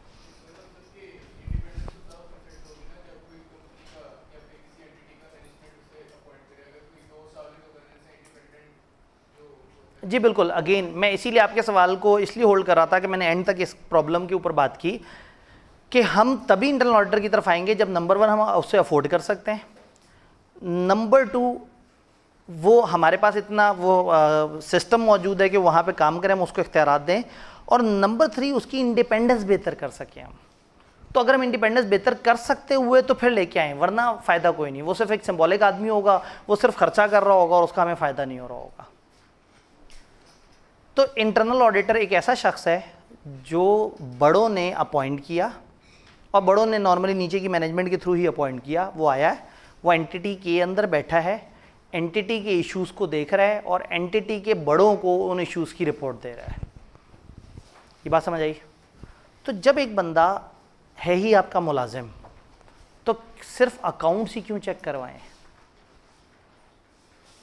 उसे मार्केटिंग की स्ट्रेटजीज़ भी चेक करवा लेते हैं, उससे पॉलिसीज़ का ऑडिट भी करवा लेते हैं, उसको कहते हैं हमने स्टाफ में 2 महीने पहले कुछ बोनस बांटा, ज़रा उस स्कीम को भी ज़रा ऑडिट कर दो। उसको कहेंगे कि जी हमारा जो है वो जनरेटर के खर्चे बिला वजह बढ़ गए हैं, ज़रा यही चेक कर दो कि जनरेटर में ऑयल वगैरह की मेंटेनेंस सही हो रही है या नहीं हो रही। बात समझ रहे हैं? इंटरनल ऑडिटर फिर किसी भी इशू के ऊपर हो सकता है कि बड़े कहें कि हमारी एंटिटी में रिपेयर के काम अचानक से बहुत ज़्यादा निकल आए हैं, तुम ज़रा देखो क्या वाकई रिपेयर के काम है। अच्छा वो इन्वेंट्री का काउंट हुआ है, ज़रा उसकी रिकन्सिलिएशन चेक कर लो। अच्छा फलाना चीज़ चेक कर लो। जब एक बंदा आपके पास मौजूद है और आप उसको किसी भी फील्ड को चेक करवाने के लिए इस्तेमाल कर सकते हैं, तो हो सकता है आप उसको कहें कि हमने डायरेक्ट रिपोर्ट बनाई है बड़ी अच्छी सी, जो हमने एनुअल उसके साथ देनी है, रिपोर्ट के साथ। एक काम करो, ज़रा डायरेक्टर रिपोर्ट को उठा के कंपनी के स्टैट्स के साथ मैच करके देख लो कोई गड़बड़ तो नहीं। जब फुल टाइम एक बंदा आपके पास मौजूद है और वो आपका एम्प्लॉई है, तो फिर आप क्या करेंगे, आप पैसे पूरे करने की कोशिश करेंगे। तो इसका मतलब है कि इंटरनल ऑडिटर एक्सटर्नल ऑडिटर में बहुत सारे फ़र्क आ गए। क्या ख्याल है? स्कोप का फ़र्क है, एक्सटर्नल सिर्फ ऑडिट कर रहा है, इंटरनल कुछ भी कर सकता है। क्वालिटीज़ का फ़र्क है, अथॉरिटी का फ़र्क है, रिक्वायरमेंट का फ़र्क है। लॉ की रिक्वायरमेंट है एक्सटर्नल ऑडिटर, इंटरनल ऑडिट में ऐसी रिक्वायरमेंट नॉर्मल कंपनियों में नहीं है। रिपोर्टिंग का फ़र्क है, एक्सटर्नल ऑडिटर दुनिया को रिपोर्ट कर रहा है, इंटरनल ऑडिटर मैनेजमेंट को रिपोर्ट कर रहा है। उसको हायर शेयर होल्डर्स ने किया, इसको हायर किया है टॉप मैनेजमेंट के लोगों ने। क्वालिफिकेशन का फ़र्क है, मुख्तलिफ तरह की चीज़ों का फ़र्क है। तो अब थोड़ा सा देखते हैं किताब क्या कह रही है। किताब कह रही है कि इंटरनल ऑडिटर जो है वो होता है तो उसके इन बेनिफिट्स और वीकनेस और लिमिटेशंस होती हैं। वीकनेस के ऊपर हमने बात की कि कोई लीगल रिक्वायरमेंट नहीं है, क्वालिफिकेशन जो है वो फिर देखना जाएगा कि किस तरह का बंदा है, इसकी कॉस्ट अच्छा खासा है और इसकी इंडिपेंडेंस का मसला है। 2 असल मसले हैं, इस पर खर्चा बहुत ज़्यादा लगता है और दूसरा आप इसको इंडिपेंडेंट नहीं काउंट करते। फ़ायदे देखने से पहले हम ज़रा एक टेबल की तरफ आते हैं। किताब ने कंपैरिजन सा दिया एक्सटर्नल और इंटरनल ऑडिट के दरमियान हल्का सा। वो ये कहते हैं कि इसका रोल है, ये ऑडिट ओपिनियन देता है truth and fairness of financial statement पे। इंटरनल ऑडिटर कोई भी सिस्टम कंट्रोल्स को असेस करके उसकी रिकमेंडेशन फॉर इम्प्रूवमेंट दे सकता है। ये लीगल रिक्वायरमेंट है इसकी क्वालिफिकेशन, उसकी क्वालिफिकेशन लीगल रिक्वायरमेंट नहीं है। इसको अपॉइंट शेयर होल्डर करते हैं, उसको मैनेजमेंट करती है नॉर्मली, अनलेस कि हम थोड़ा सा बेहतर कर दें उसका सिस्टम। इसकी ड्यूटीज़ लॉ सेट करता है, उसकी ड्यूटीज़ मैनेजमेंट सेट करती है। ये रिपोर्ट करता है शेयर होल्डर्स को, वो रिपोर्ट करता है मैनेजमेंट को। क्या ये बातें समझ आ रही हैं? इंटरनल ऑडिटर कौन है, वो क्या करता है? सवाल ये है कि इंटरनल ऑडिटर के फ़ायदे क्या हैं। इंटरनल ऑडिटर अगर मौजूद है तो क्या फ़ायदे होंगे इदारे को? क्या होगा? इंटरनल कंट्रोल्स थोड़े बेहतर काम करेंगे, गवर्नेंस बेहतर हो जाएगी, फ्रॉड के रिस्क कम हो जाएंगे, लॉज एंड रेगुलेशन थोड़े बेहतर फॉलो हो जाएंगे, इमीडिएट एक्शन लिया जाएगा चीज़ों के ऊपर। देखिए ना, एक्सटर्नल ऑडिटर ने तो साल के एंड पे बताना है, ये टाइम से बता दिया करेगा। कंट्रोल्स बेटर अप्लाई हो जाएंगे, स्पेसिफिक एरिया की ख़ास हमें प्रॉब्लम्स बता सकता है, ट्रांसपेरेंसी बन जाएगी, बढ़ जाएगी, पॉलिसीज़ चेक कर सकता है। इसका मतलब है कंपनी की गवर्नेंस इंप्रूव हो जाएगी, परफॉर्मेंस इंप्रूव हो जाएगी, कंट्रोल्स इंप्रूव हो जाएंगे, कंपनी की वर्थ बढ़ जाएगी। यानी इंटरनल ऑडिटर बहरहाल एक काम की चीज़ तो है, लेकिन तब जब आप अपना पहले काम कर पा रहे हो। फॉर एग्जांपल, आपसे अपनी इन्वेंट्री मैनेज ना हो रही हो, आपके खर्चे नहीं पूरे हो रहे, आप अभी नॉर्मल कंपनी को डेवलप कर रहे हैं, तो इस वक्त इंटरनल ऑडिटर का शशका बर्दाश्त नहीं कर सकेंगे। तो इंटरनल ऑडिटर तब जब आपको नीड हो और आप अफोर्ड कर सकते हैं तो वो आएगा, और जब वो आएगा तो आपके सिस्टम को काफ़ी इम्प्रूव कर देगा। वो आपकी एक भी पॉलिसी सीधी करवा दे तो आपको बहुत ज़्यादा फ़ायदा है। क्या यहाँ ये बात समझ आ रही है? तो इसका फ़ायदा एक दफ़ा किताब से जल्दी जल्दी से फ़ायदे की शक्ल भी देख लें। इम्प्रूवमेंट आ जाएगी फाइनेंशियल या ऑपरेशनल कंट्रोल्स में, compliance with laws and regulation बेहतर हो जाएगी, economy, efficiency, effectiveness of operation बेहतर हो जाएगा। एक्सटर्नल ऑडिटर भी हो सकता है डिसाइड करें कि वो इंटरनल ऑडिटर के काम को थोड़ा सा इस्तेमाल कर लें। ये कैसे होता है ये हम ब्रेक के बाद देखने की कोशिश करेंगे इंशाल्लाह। Existence of internal audit department में enhance the reputation of entity, entity की रेपुटेशन थोड़ी सी बेहतर हो जाती है। अब यहाँ पे एक ऐसा पॉइंट आया है कि जहाँ एक डिसीजन लेना है। डिसीजन ये है कि या तो हम 10 मिनट की ब्रेक करें और फिर बाद में उसको तसल्ली से पढ़ें, या हम ब्रेक ना करें और हम पढ़ते पढ़ते छुट्टी जल्दी कर लें। चैप्टर ऐसा है कि शायद मैं ये नहीं सोच रहा कि अभी तक आपका दिमाग इतना जंग लग चुका होगा कि आपको ब्रेक की ज़रूरत है, लेकिन अगेन ये आपकी कलेक्टिव डेमोक्रेटिक कॉल है। हाँ जी, क्या मुझे ब्रेक की आवाज़ ज़्यादा आ रही है, छुट्टी की आवाज़ ज़्यादा आ रही है? जितने एक मिनट जितने लोग एक मिनट इस तरह से कर लेते हैं ना, आवाज़ों में तो नहीं पता लगेगा। जितने लोग चाहते हैं कि अभी 10 मिनट की ब्रेक करके अब बाकी टॉपिक आगे कंटिन्यू करें, वो हाथ खड़े करें।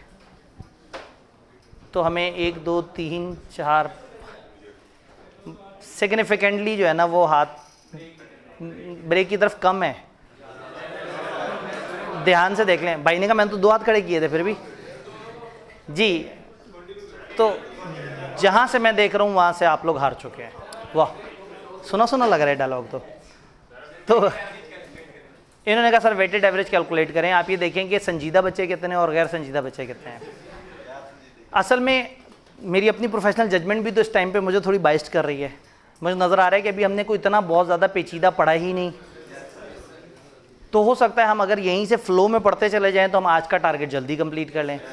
लेकिन ऑनवर्ड हर दिन हमारे टारगेट इस तरह से होंगे कि हमें सिंबॉलिकली 10-1 मिनट की ब्रेक कर लेनी चाहिए। ठीक है जी। नहीं, वो वाली ब्रेक जो अभी होनी है वो उस टाइम पे हो जाएगी। ये इन्होंने कहा क्या उनका लेक्चर जल्दी शुरू हो सकता है? किया जा सकता है। अगर हमने इतना पहले छोड़ दी क्लास तो फिर देखेंगे कि हम 15 मिनट का गैप दे देंगे वही नमाज वगैरह का, और उसके बाद उनसे पूछ लेंगे कि क्या वो अपनी क्लास से, क्योंकि उनकी एक क्लास होती है 4:30 से 5:30, तो उनकी भी एक क्लास है। पिछले 2-1 दिन उन्होंने उस क्लास को थोड़ा आगे पीछे एडजस्ट किया था। हाँ, लेकिन ये है कि वो जो 5:30 आपने फ्री होके 5:45 बजे क्लास शुरू होनी थी, हो सकता है वो हम उनसे रिक्वेस्ट कर लेंगे वो 5:30 शुरू कर लें और मैं आपको 5:15 से पहले छोड़ दूँ। मुझे तो लग रहा है आप और जल्दी फ्री हो जाएंगे जितना जोश आप में नज़र आ रहा है। क्या हम पढ़ने के लिए तैयार हैं? फिर हमें एक सवाल करना होगा, एक ऐसा सवाल जो बड़ा ज़रूरी है। ये एक ऐसा सवाल है जो मैं बड़े फ़ख्र से बोर्ड पे लिखता हूँ, क्योंकि ये सवाल पूछें तो लगता है कि जैसे मैं एक जैसी बात कर रहा हूँ। हमने सबसे पहले, अगर मैं एक इदारे में आया और वहाँ इंटरनल ऑडिटर पहले से मौजूद है, अगर इंटरनल ऑडिटर पहले से मौजूद है तो फिर तो बहुत अच्छी बात है, मैं उसके काम को इस्तेमाल कर सकता हूँ। अगर एक जगह पहले से इंटरनल ऑडिटर मौजूद है तो एक्सटर्नल ऑडिटर को फ़ायदा क्या होगा? कंट्रोल्स बेहतर मिल जाएंगे उसे, इदारे की गवर्नेंस इंप्रूव हुई होगी, एरर्स और फ्रॉड्स कम हुए होंगे। तो वहाँ वो एक अहम सवाल अपने आप से पूछता है कि क्या हम इंटरनल ऑडिटर को इस्तेमाल कर सकते हैं, क्या इंटरनल ऑडिटर के काम को इस्तेमाल कर सकते हैं? तो पहला अहम सवाल क्या है, क्या हम इंटरनल ऑडिटर के काम को इस्तेमाल कर सकते हैं?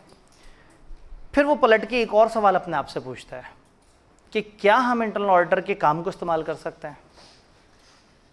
और जब इस दूसरे सवाल का जवाब उन्हें मिल जाता है तो वो एक आखिरी तीसरा और सबसे मुख्तलिफ सवाल पूछता है कि क्या हम इंटरनल ऑडिटर के काम को इस्तेमाल कर सकते हैं?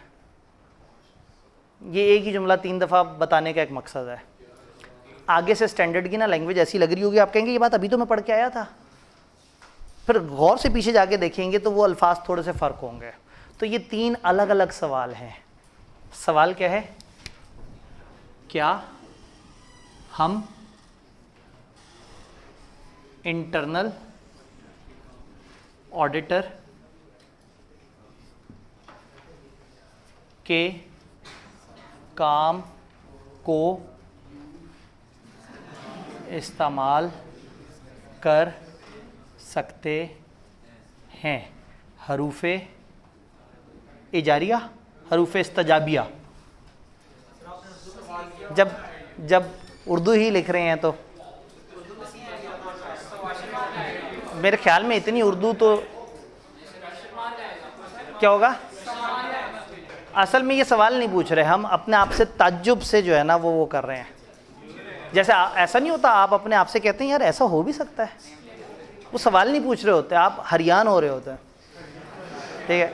आप कहते हैं क्या ऐसा हो सकता है? तो इसलिए ये टुनटुने लगते हैं ना, ये तब होते हैं जब आप कंफ्यूज होते हैं। तो इसलिए ये इस्तजाबिया है, ये वो नहीं है, इस्तफामिया नहीं है। क्वेश्चन मार्क लगा होता तो ये इस्तफामिया हो जाता। खैर,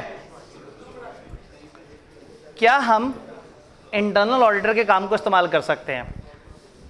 देखने में ये एक सवाल है, लेकिन जोर डालें तो ये 3 सवाल है। इसको बोल्ड करके पढ़ेंगे। क्या हम इंटरनल ऑडिटर के काम को इस्तेमाल कर सकते हैं? अब जोर डालना है यहाँ। क्या हम इंटरनल ऑडिटर के काम को इस्तेमाल कर सकते हैं? अब तीसरी दफ़ा यहाँ पे जोर डालना है। क्या हम इंटरनल ऑडिटर के काम को इस्तेमाल कर सकते हैं? क्या इंटरनल ऑडिटर इस काबिल है कि इसका काम इस्तेमाल हो? क्या उसका काम ऐसा है कि इस्तेमाल हो? और क्या इस्तेमाल हो भी सकता है या नहीं हो सकता? भाई वो मार्केटिंग पे काम करता रहा पूरे साल, बंदा भी बड़ा चौकस, काम भी बड़ा ज़बरदस्त, लेकिन किया किस पे? मार्केटिंग पे। तो मेरे तो किसी काम का नहीं। तो क्या हम इंटरनल ऑडिटर के काम को इस्तेमाल कर सकते हैं? नहीं कर सकते। तो इसका मतलब इंटरनल ऑडिटर भी अच्छा होना चाहिए, उसका काम भी अच्छा होना चाहिए, और उसके काम को हम इस्तेमाल भी कर सकें। इंटरनल ऑडिटर अच्छा कब होगा? जब उसमें 3 फीचर्स मौजूद हो। वो कंपिटेंट भी हो, उसकी कंपिटेंस बेहतर हो, उसकी ऑब्जेक्टिविटी बेहतर हो। ये क्या होता है ऑब्जेक्टिविटी? मकसदियत, इंडिपेंडेंस वगैरह। और तीसरा, वो सिस्टमेटिक एंड डिसिप्लिन्ड अप्रोच पे काम करता हो। तो एक बड़ा कीमती और अहम सवाल ये कि क्या इंटरनल ऑडिटर ऐसा है कि मैं उसके ऊपर भरोसा कर सकता हूँ? तो क्या इंटरनल ऑडिटर में competence, objectivity, systematic, discipline approach है या नहीं है? इसका मतलब है सबसे पहले कहानी यहाँ शुरू होगी। अगर यहीं से कहानी फौत हो गई तो हम आगे जाएंगे ही नहीं। तो अगर आपसे को पूछे कि अगर आपने इंटरनल ऑडिटर के काम को इस्तेमाल करना है तो आप सबसे पहले क्या असेस करेंगे, तो आपने कहना है भाई उसकी कंपिटेंस, कैपेबिलिटी, यानी कंपिटेंस, ऑब्जेक्टिविटी और systematic and discipline approach check करेंगे। अगर वो ऐसा है तो फिर सोचेंगे कि अच्छा हम उसके काम को कैसे इस्तेमाल करें, किस किस्म के काम को किस तरह से इस्तेमाल किया जा सकता है। तो किताब में यहाँ पे फर्स्ट लेवल की डिस्कशन आती है कि उसकी कंपिटेंस अच्छी कब होगी। कब होगी अच्छी? क्वालिफाइड होगा, तजर्बा होगा, सर्टिफाइड होगा। ये उसी तरह की एक्सपर्ट वाली बातें हैं। किताबों में नाम होगा, उसके पास डिग्री अच्छी होगी, उसने ज़्यादा पढ़ाई की हुई होगी, अच्छी बॉडीज़ का मेंबर होगा, रिकग्निशंस होंगी। तो कंपिटेंस वाली बातें आपको पहले से पता है। ऑब्जेक्टिविटी को जोड़ के मैं एक और टेबल के साथ जोड़ लूँ। ऑब्जेक्टिविटी इसके ये इंडिपेंडेंट कितना है, इसकी रिपोर्ट्स पे अमल कितना किया जाता है, इसको इदारे वाले घास कितनी डालते हैं। ये रिपोर्ट देता है, वो रिपोर्ट उठा के दीवार पे अलमारी में लगा देते हैं, तो फिर बेकार है ये। और अगर ये रिपोर्ट देता है तो इदारे में तहस नहस हो जाता है, सब लोगों की हालत ख़राब हुई हुई होती है। वो रिपोर्ट आ गई, अचानक से 10 बंदे उड़ा दिए जाते हैं, अचानक से जनाब हर कोई डर रहा होता है कि इंटरनल ऑडिटर की रिपोर्ट आने वाली है। अगर तो इस लेवल की गेम है तो फिर तो उसका स्टेटस बहुत हाई है इदारे में। तो इसका मतलब ये है कि हम ऑब्जेक्टिविटी में देखेंगे कि ये बंदा किस तरह का काम कर रहा है, कितना बाइस्ड है, कितना अनबाइस्ड है, इसकी क्या ओवरऑल अप्रोच है, ये किस हद तक आज़ाद है। अगर ये बहुत आज़ाद होगा तो ज़िंदगी बड़ी आसान है। यहाँ वो भाई ने कहा कि सर हम कोशिश करके इसकी इंडिपेंडेंस बेहतर तो कर सकते हैं। इसकी इंडिपेंडेंस के मसले क्या हैं? मसला नंबर 1, अगर हम फ़र्ज़ करें इदारे ने कुछ काम नहीं किया, मसला नंबर 1 ये एक एम्प्लॉई है। मसला नंबर 2, इसको हायर मैनेजमेंट में से ही किसी ने करना है, इसको निकालना भी मैनेजमेंट के किसी बंदे ने, इसकी तनख्वाह के फ़ैसले भी उसने करने हैं, इसने रिपोर्ट भी उन्हीं को देनी है जिनकी शिकायतें कर रहा है, इसकी रिपोर्टों पे एक्शन भी उन्होंने लेना है, इसने इसी इदारे में सर्वाइव भी करना है, और इसके पास इतना बजट भी नहीं है और उसका इतना ऐसा स्टेटस भी नहीं है कि ये बेचारा एक्सटर्नल ऑडिटर की तरह लीगली ये पावर रखता हो कि ऐसी की तैसी मैं रिपोर्ट ख़राब कर दूंगा, देखो तुम क्या करते हो। ज़्यादा से ज़्यादा बहुत बुरी रिपोर्ट देगा, वो रिपोर्ट उठा के छुपा देंगे। एक्सटर्नल ऑडिटर तो रिपोर्ट देता ही दुनिया को था ना। इसके इतने सारे मसले हैं, तो इसकी इंडिपेंडेंस कैसे बेहतर करें, क्या क्या एक्शंस लें। किसी भी इदारे में एक सेठ अपने इदारे में अपने इंटरनल ऑडिटर की क्वालिटी को कैसे बेहतर कर सकता है, इंडिपेंडेंस कैसे बेहतर कर सकता है। डायरेक्ट अपने अंडर ले आए, डायरेक्ट उसको कहें तुमने मैनेजमेंट को रिप्लाई नहीं करना, तुमने डायरेक्ट डायरेक्टर्स को रिपोर्ट करना। और डायरेक्टर्स भी इतने सारे हैं, कुछ ऐसे हैं जो हर वक्त कंपनी में बैठे हैं, कुछ हैं जो इंडिपेंडेंट हैं। तो आइडियली इंडिपेंडेंट डायरेक्टर की एक नॉन एग्जीक्यूटिव कमेटी बना दी जाए, याद है, उन डायरेक्टर्स की कमेटी बना दी जाए जो कंपनी में हर वक्त नहीं बैठे, जो सिर्फ कंपनी में मीटिंग्स के दिन आते हैं और कंपनी के लिए अच्छे अच्छे फैसले करते हैं। वो लोग आए, उनकी मौजूदगी में फैसला हो, तो वो लोग हों ऑडिट कमेटी, और इसकी अपॉइंटमेंट वो लोग करें, इसकी हायरिंग के फैसले वो लोग लें, इसको फायर करने का फैसला वो करें, इसकी प्रमोशन, इसके पैसे, इसके बेनिफिट्स, इसका बोनस डिसाइड करने का इख्तियार उनके पास हो। इसने अच्छा परफॉर्म किया है नहीं किया, ये ऊपर टॉप गवर्नेंस यानी कि दोस्त चावेद गवर्नेंस, और उसका भी हायर लेवल की एक ऑडिट कमेटी जो कि अलग से सिर्फ इंटरनल और एक्सटर्नल ऑडिटर्स को देख रही है। फिर इसका डिपार्टमेंट को इज्जत दें, इसका एक अलग डिपार्टमेंट बनाएं। ऐसा मत कहें कि आप कहेंगे जी हमारे ये 5 मेन डिपार्टमेंट है, ये 3 और डिपार्टमेंट और एक छोटा सा डिपार्टमेंट इंटरनल ऑडिट भी है। नहीं, आप कहेंगे हमारे 10 डिपार्टमेंट और ये साइड पे एक इंटरनल ऑडिट है, ये उनके पैरेलल है, ये दोनों सेम रैंक के हैं। इस इदारे के लोगों को एम्पावर करें, सबको बताएं कि इधर से जो बंदा आया समझो ओनर खुद चल के आया है, इनकी बात सुनी जाए, इस पे अमल किया जाए, फिर इनकी रिपोर्टों पे स्ट्रिक्ट एक्शन लें, इतना स्ट्रिक्ट एक्शन लें कि सबको समझ आ जाए कि इंटरनल ऑडिटर जो है ना वो जो बात करते हैं उस पर सज़ा हो जाती है, तो लोगों में खौफ हो, एक डेटरेंस बन जाए। तो जितना अच्छा आप इनका हायरिंग का, फायरिंग का, प्रमोशन का निज़ाम रखेंगे, फिर आपकी कोशिश होगी कि इनकी दोस्तियाँ ना ज़्यादा डेवलप हो जाएँ, रोटेशन करते रहें, हर 2-3 साल बाद इनकी जगह चेंज कर दी, कभी किसी शहर भेज दिया, कभी किसी शहर भेज दिया। मार्केटिंग पे काम कर रहे थे तो फाइनेंस पे लगा दिया, फाइनेंस पे काम कर रहे थे तो ऑपरेशंस पे लगा दिया। तो इन सारी चीज़ों से ये थोड़े से बेहतर हो सकते हैं। तो अब अभी तक हमने जितना पढ़ा है ज़रा उसको एक दफ़ा स्क्रीन पर देख लेते हैं और फिर उसके बाद ये लाइन से इस तरफ आते हैं। तीसरी चीज़ अभी हमारी रहती है सिस्टमेटिक और डिसिप्लिन्ड अप्रोच। एक एक्सटर्नल ऑडिटर एक जगह आया, उसने पूछा यहाँ इंटरनल ऑडिट कौन करता है। उन्होंने कहा एक डिपार्टमेंट है जिसमें 10 चार्टर्ड अकाउंटेंट है। उसकी आंखें अदब एहतराम से झुक गई। उसने कहा 10 चार्टर्ड अकाउंटेंट, क्या कॉम्पिटेंट लेवल का वो सेटअप होगा। फिर आपने उनसे पूछा जी उसकी ऑब्जेक्टिविटी, उन्होंने कहा वो 10 चार्टर्ड अकाउंटेंट डायरेक्ट ओनर से मिलते हैं हर महीने और उसको रिपोर्ट देते हैं, नीचे का कोई बंदा कुछ नहीं छेड़ सकता। और वो उस दिन ये चार्टर्ड अकाउंटेंट के पास इतनी पावर है कि किसी भी डिपार्टमेंट के किसी भी मैनेजर को डांट भी सकते हैं। आपने कहा जी वो ऑब्जेक्टिविटी भी बड़ी ज़बरदस्त। आपने कहा मैं तो उनका काम ज़रूर इस्तेमाल करना चाहूँगा, काम कैसे करते हैं। उन्होंने कहा बस वो काम करने का तरीका उनका फ़र्क है। जाते हैं एक जगह पे, इंटरनल ऑडिट का सारा काम करते हैं, जहन में रखते हैं सारी बातें, जल्दी से जाके ओनर को शिकायत लगा देते हैं, ओनर उस पर एक्शन ले लेता है, फिर अगले महीने दोबारा से काम शुरू कर देते हैं। यानी काम तो बहुत किया है, मेरे पास एविडेंस कोई नहीं, काम तो बहुत किया है, सिस्टमेटिक डिसिप्लिन काम नहीं किया। तो आइडियली मेरे लिए इंटरनल ऑडिटर तब काम का है जब कंपिटेंस और ऑब्जेक्टिविटी के साथ साथ उसका मेरी ही तरह कोई डिसिप्लिन्ड अप्रोच हो। मैं तो हर बात को लिख लेता हूँ ना, हर चीज़ डॉक्यूमेंटेशन में डाल देता हूँ। तो ऐसे में मेरे लिए वो इंटरनल ऑडिटर अच्छा है जो सिस्टमेटिक और डिसिप्लिन्ड अप्रोच पे काम करता हो। तो जो स्टैंडर्ड्स को फॉलो करता हो, जो चीज़ों को नोट करता हो, जो हर चीज़ को प्लान करता हो, जो हर एविडेंस को अपने पास लिखे, हर रिजल्ट को अपने पास लिखे, तो ऐसे बंदे मेरे लिए अच्छे हैं। तो अभी सबसे पहले हम फर्स्ट लेवल की जो एश्योरेंस है उसके ऊपर काम करने की कोशिश करते हैं। फर्स्ट लेवल की एश्योरेंस क्या है?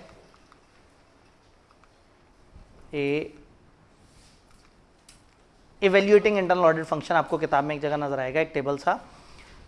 ऑब्जेक्टिविटी, कंपिटेंस और सिस्टमैटिक एंड डिसिप्लिन्ड अप्रोच। एक ऑब्जेक्टिविटी इज उसका स्टेटस क्या है विद एन एंटिटी। मैंने कहा उसे कौन कितनी घास डालता है, वो कितना को काम कर पाता है, किसको वो रिपोर्ट करता है, क्या उसको दोषाविद गवर्नेंस की एक्सेस है, क्या वो उनको डायरेक्टली जा सकता है या बेचारा से मैनेजमेंट को रिपोर्ट करता रह जाता है, क्या कोई कन्फ्लिक्टिंग रिस्पॉन्सिबिलिटी का मसला तो नहीं, कहीं ऐसा तो नहीं कि उसको हम कह रहे हैं तुम कंट्रोल्स बनाओ और बनाने के बाद उसी से कहें तुम चेक भी करो, वो तो गरीब सेल्फ रिव्यू में फंस जाएगा। कहीं ऐसा तो नहीं कि वो इंटरनल ऑडिटर बेचारा ऑडिट करने लगता है, पता लगता है कि जी वो डायरेक्टर्स ने कहा था कि पहले मेरे घर से अपने सामान ड्रॉप करना है फिर उसके बाद आके काम करना है, तो वो तो बेचारा कन्फ्लिक्टिंग। फिर क्या दोषाविद गवर्नेंस उसके एम्प्लॉयमेंट के डिसीजंस को देखते हैं, क्या कोई रिस्ट्रिक्शन है इंटरनल ऑडिट फंक्शन पे, क्या मैनेजमेंट इनके कहने पे काम करती है। तो इन सवालों के जवाब से हमें पता लग जाएगा कि उसकी इंडिपेंडेंस कैसी है। फिर उसकी कंपिटेंस, क्या मेंबर हैं किसी रेलिवेंट बॉडी के, क्या ट्रेनिंग है, क्या उनका हायरिंग ट्रेनिंग वगैरह का कोई प्रोसेस है, क्या उनके पास रेलिवेंट नॉलेज ऑफ अकाउंटिंग वगैरह है या नहीं है। देन तीसरा सिस्टमैटिक और डिसिप्लिन अप्रोच, क्या उनका काम प्लान, सुपरवाइज्ड, डॉक्यूमेंटेड होता है, क्या इनके अप्रोप्रिएट क्वालिटी कंट्रोल प्रोसीजर्स हैं, क्या इनका ऐसा निज़ाम है जिसके अंदर बाकायदा चेक एंड बैलेंस हो और सारे सिस्टम को बाकायदा तरीके से देखा जाए। अगर ये सारा कुछ मौजूद है तो मुझे इंटरनल ऑडिटर पे थोड़ा सा भरोसा हुआ। ऑब्जेक्टिविटी हमने कहा थोड़ी सी आउट हो जाए तो ये कैसे बेहतर हो सकती है, इसके लिए किताब ने हमें एक और जगह डिस्कशन की, various measures that can be taken to try to protect the independence of internal auditor. की इंडिपेंडेंस कैसे इदारे वाले बेहतर कर सकते हैं, कुछ वो बताएं, मशवरे बताएं। आई के अपने कभी कभी ये मशवरे भी पूछे हैं। रिपोर्टिंग लाइंस, उसकी रिपोर्टिंग लाइंस बेहतर कर दें, यानी वो डायरेक्टली ऑडिट कमेटी को रिपोर्ट करें, ना कि फाइनेंस डायरेक्टर या चीफ अकाउंटेंट को। उसका स्कोप ऊपर मैनेजमेंट वाले डिसाइड ना करें, दोषाविद गवर्नेंस डिसाइड करें। रोटेशन ऑफ इंटरनल ऑडिट अक्सर होती रहनी चाहिए, हर 3 से 5 साल बाद उनको बदलते रहें ताकि किसी एक जगह बहुत ज़्यादा उनकी दोस्तियाँ डेवलप ना हो जाएं और बाद में कल को एक मैनेजर कहे कि यार तो मेरा दोस्त है, 4 साल से हम इकट्ठे डेली खाना खाते हैं, मेरे खिलाफ ही रिपोर्ट बनाएगा। तो आइडियली इससे पहले कि इनके इस लेवल के अच्छे टर्म्स डेवलप हों, इनको बार बार रोटेट कर देना चाहिए। Appointment of chief internal auditor जो है वो सीनियर एग्जीक्यूटिव अपॉइंट ना करे जिसका अपना सेल्फ इंटरेस्ट और अपनी पसंद का बंदा लेके आए, इसको कहीं दोषाविद गवर्नेंस लेवल पे, खासतौर पे मैंने आपको कमेटी बताई ऑडिट कमेटी, वो इसको अपॉइंट करें। इंटरनल कंट्रोल डिज़ाइन करने से इसको दूर रखें। Internal auditor is not a person जो इंटरनल कंट्रोल्स बनाता है। एंटिटी में एक डिपार्टमेंट होता है, एक फंक्शन होता है, उसको हम कहते हैं रिस्क असेसमेंट, वो लोग बनाते हैं इंटरनल कंट्रोल्स। इंटरनल ऑडिटर ने उन कंट्रोल्स को चेक करना होता है कि वो कंट्रोल सही काम कर रहे हैं या नहीं कर रहे। तो सबसे पहले पहला वाला सवाल कि क्या इंटरनल ऑडिटर के हम काम को इस्तेमाल कर सकते हैं, तो हमें समझ आ गया अगर इंटरनल ऑडिटर ही अच्छा नहीं है ना तो मैंने आगे सोचना ही नहीं स्टैंडर्ड पे आगे जाके। क्या हमें समझ आ रहा है? ऑल दो नॉलेज बेस्ड चैप्टर है, लेकिन कभी कभार सवाल पूछते हुए वो हल्का सा उसे लॉजिकल बनाते हैं ताकि थोड़ा सा आपके लिए डिफिकल्ट कर दें कि आप सही जगह तक पहुंच सकें। इस स्टैंडर्ड में एक बहुत बड़ी कन्फ्यूजन होती है कि इंटरनल ऑडिटर का इस्तेमाल किस तरीके से हो रहा है। इसके 2 मशहूर तरीके हैं इसके इस्तेमाल के, जिसके ऊपर डिबेट होती है। 610 ये कहता है कि जो आप एक्सटर्नल ऑडिटर जब इंटरनल ऑडिटर को, ये पहली एश्योरेंस की बात, ये पहली एश्योरेंस है, ये पहले करना है। अब अगले जो 2 सवाल है ना उनके लिए एक चीज़ बड़ी इंपॉर्टेंट है कि आप उसको किस मोड में इस्तेमाल करना चाह रहे हैं। एक तरीका क्या है, using the work of internal audit function. आप आए, आपको पता लगा यहाँ एक इंटरनल ऑडिट फंक्शन मौजूद था, उन्होंने काम किया था, आपने साल के एंड पे देखा उनके 3 एरियाज ऐसे थे जिसमें आपको मदद मिल सकती थी, आपने उनके काम को इस्तेमाल कर लिया, एक तरीका। दूसरा, using internal auditor to provide direct assistance. आप इदारे में आए, आपको पता लगा इनके पास इंटरनल ऑडिटर मौजूद हैं, आपने बड़ों से पूछा, मशवरा लिया और उनसे कहा कि जी हमारे पास 5 बंदों की ऑडिट टीम है, अगर 2 बंदे आपके भी हमारी टीम में आ जाए ना, कमाल हो जाएगा। एक तो हमारी टीम बढ़ जाएगी, दूसरा आपको वो जो पर आवर खर्चा पड़ता है, हम 7 बंदे लेके आते तो आपको खर्चा ज़्यादा पड़ता, आपके 2 बंदे मौजूद होंगे, आपका तो खर्चा लगा हुआ ही है, आपको भी फ़ायदा होगा।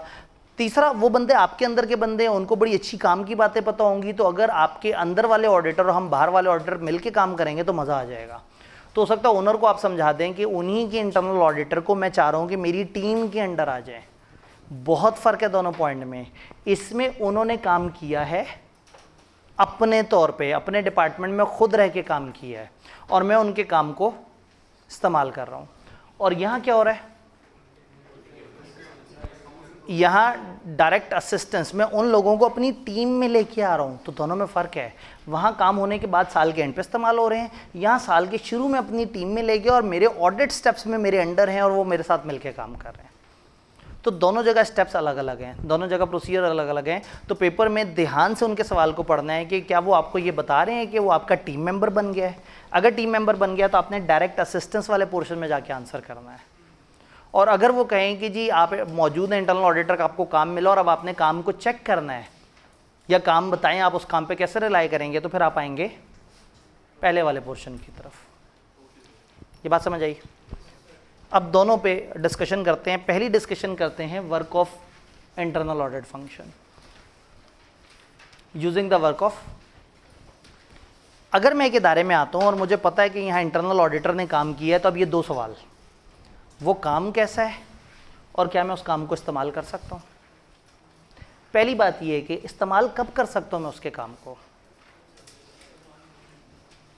जब उसने वो काम किया हो जो मुझे चाहिए। वो घड़ियाँ ठीक करता रह गया, वो एसीओ की रिपोर्टें बनाता रह गया, वो इन्वेंट्री की रिकन्सिलिएशन बनाता रहा, वो बीआरएस टैली करता रह गया, और हमने जो चीज़ करवानी है वो उसने की नहीं है। तो इसका मतलब है कि वो हमारे इस्तेमाल का बंदा नहीं है, हम उसके काम को इस्तेमाल नहीं करें तो बेहतर है। तो एक तो ये देखें कि उसने क्या काम किया है, उसने किस डिटेल में किया है। अच्छा, मुझे 12 महीने पे काम चाहिए, उसने हो सकता है 1 महीने पे काम किया हो।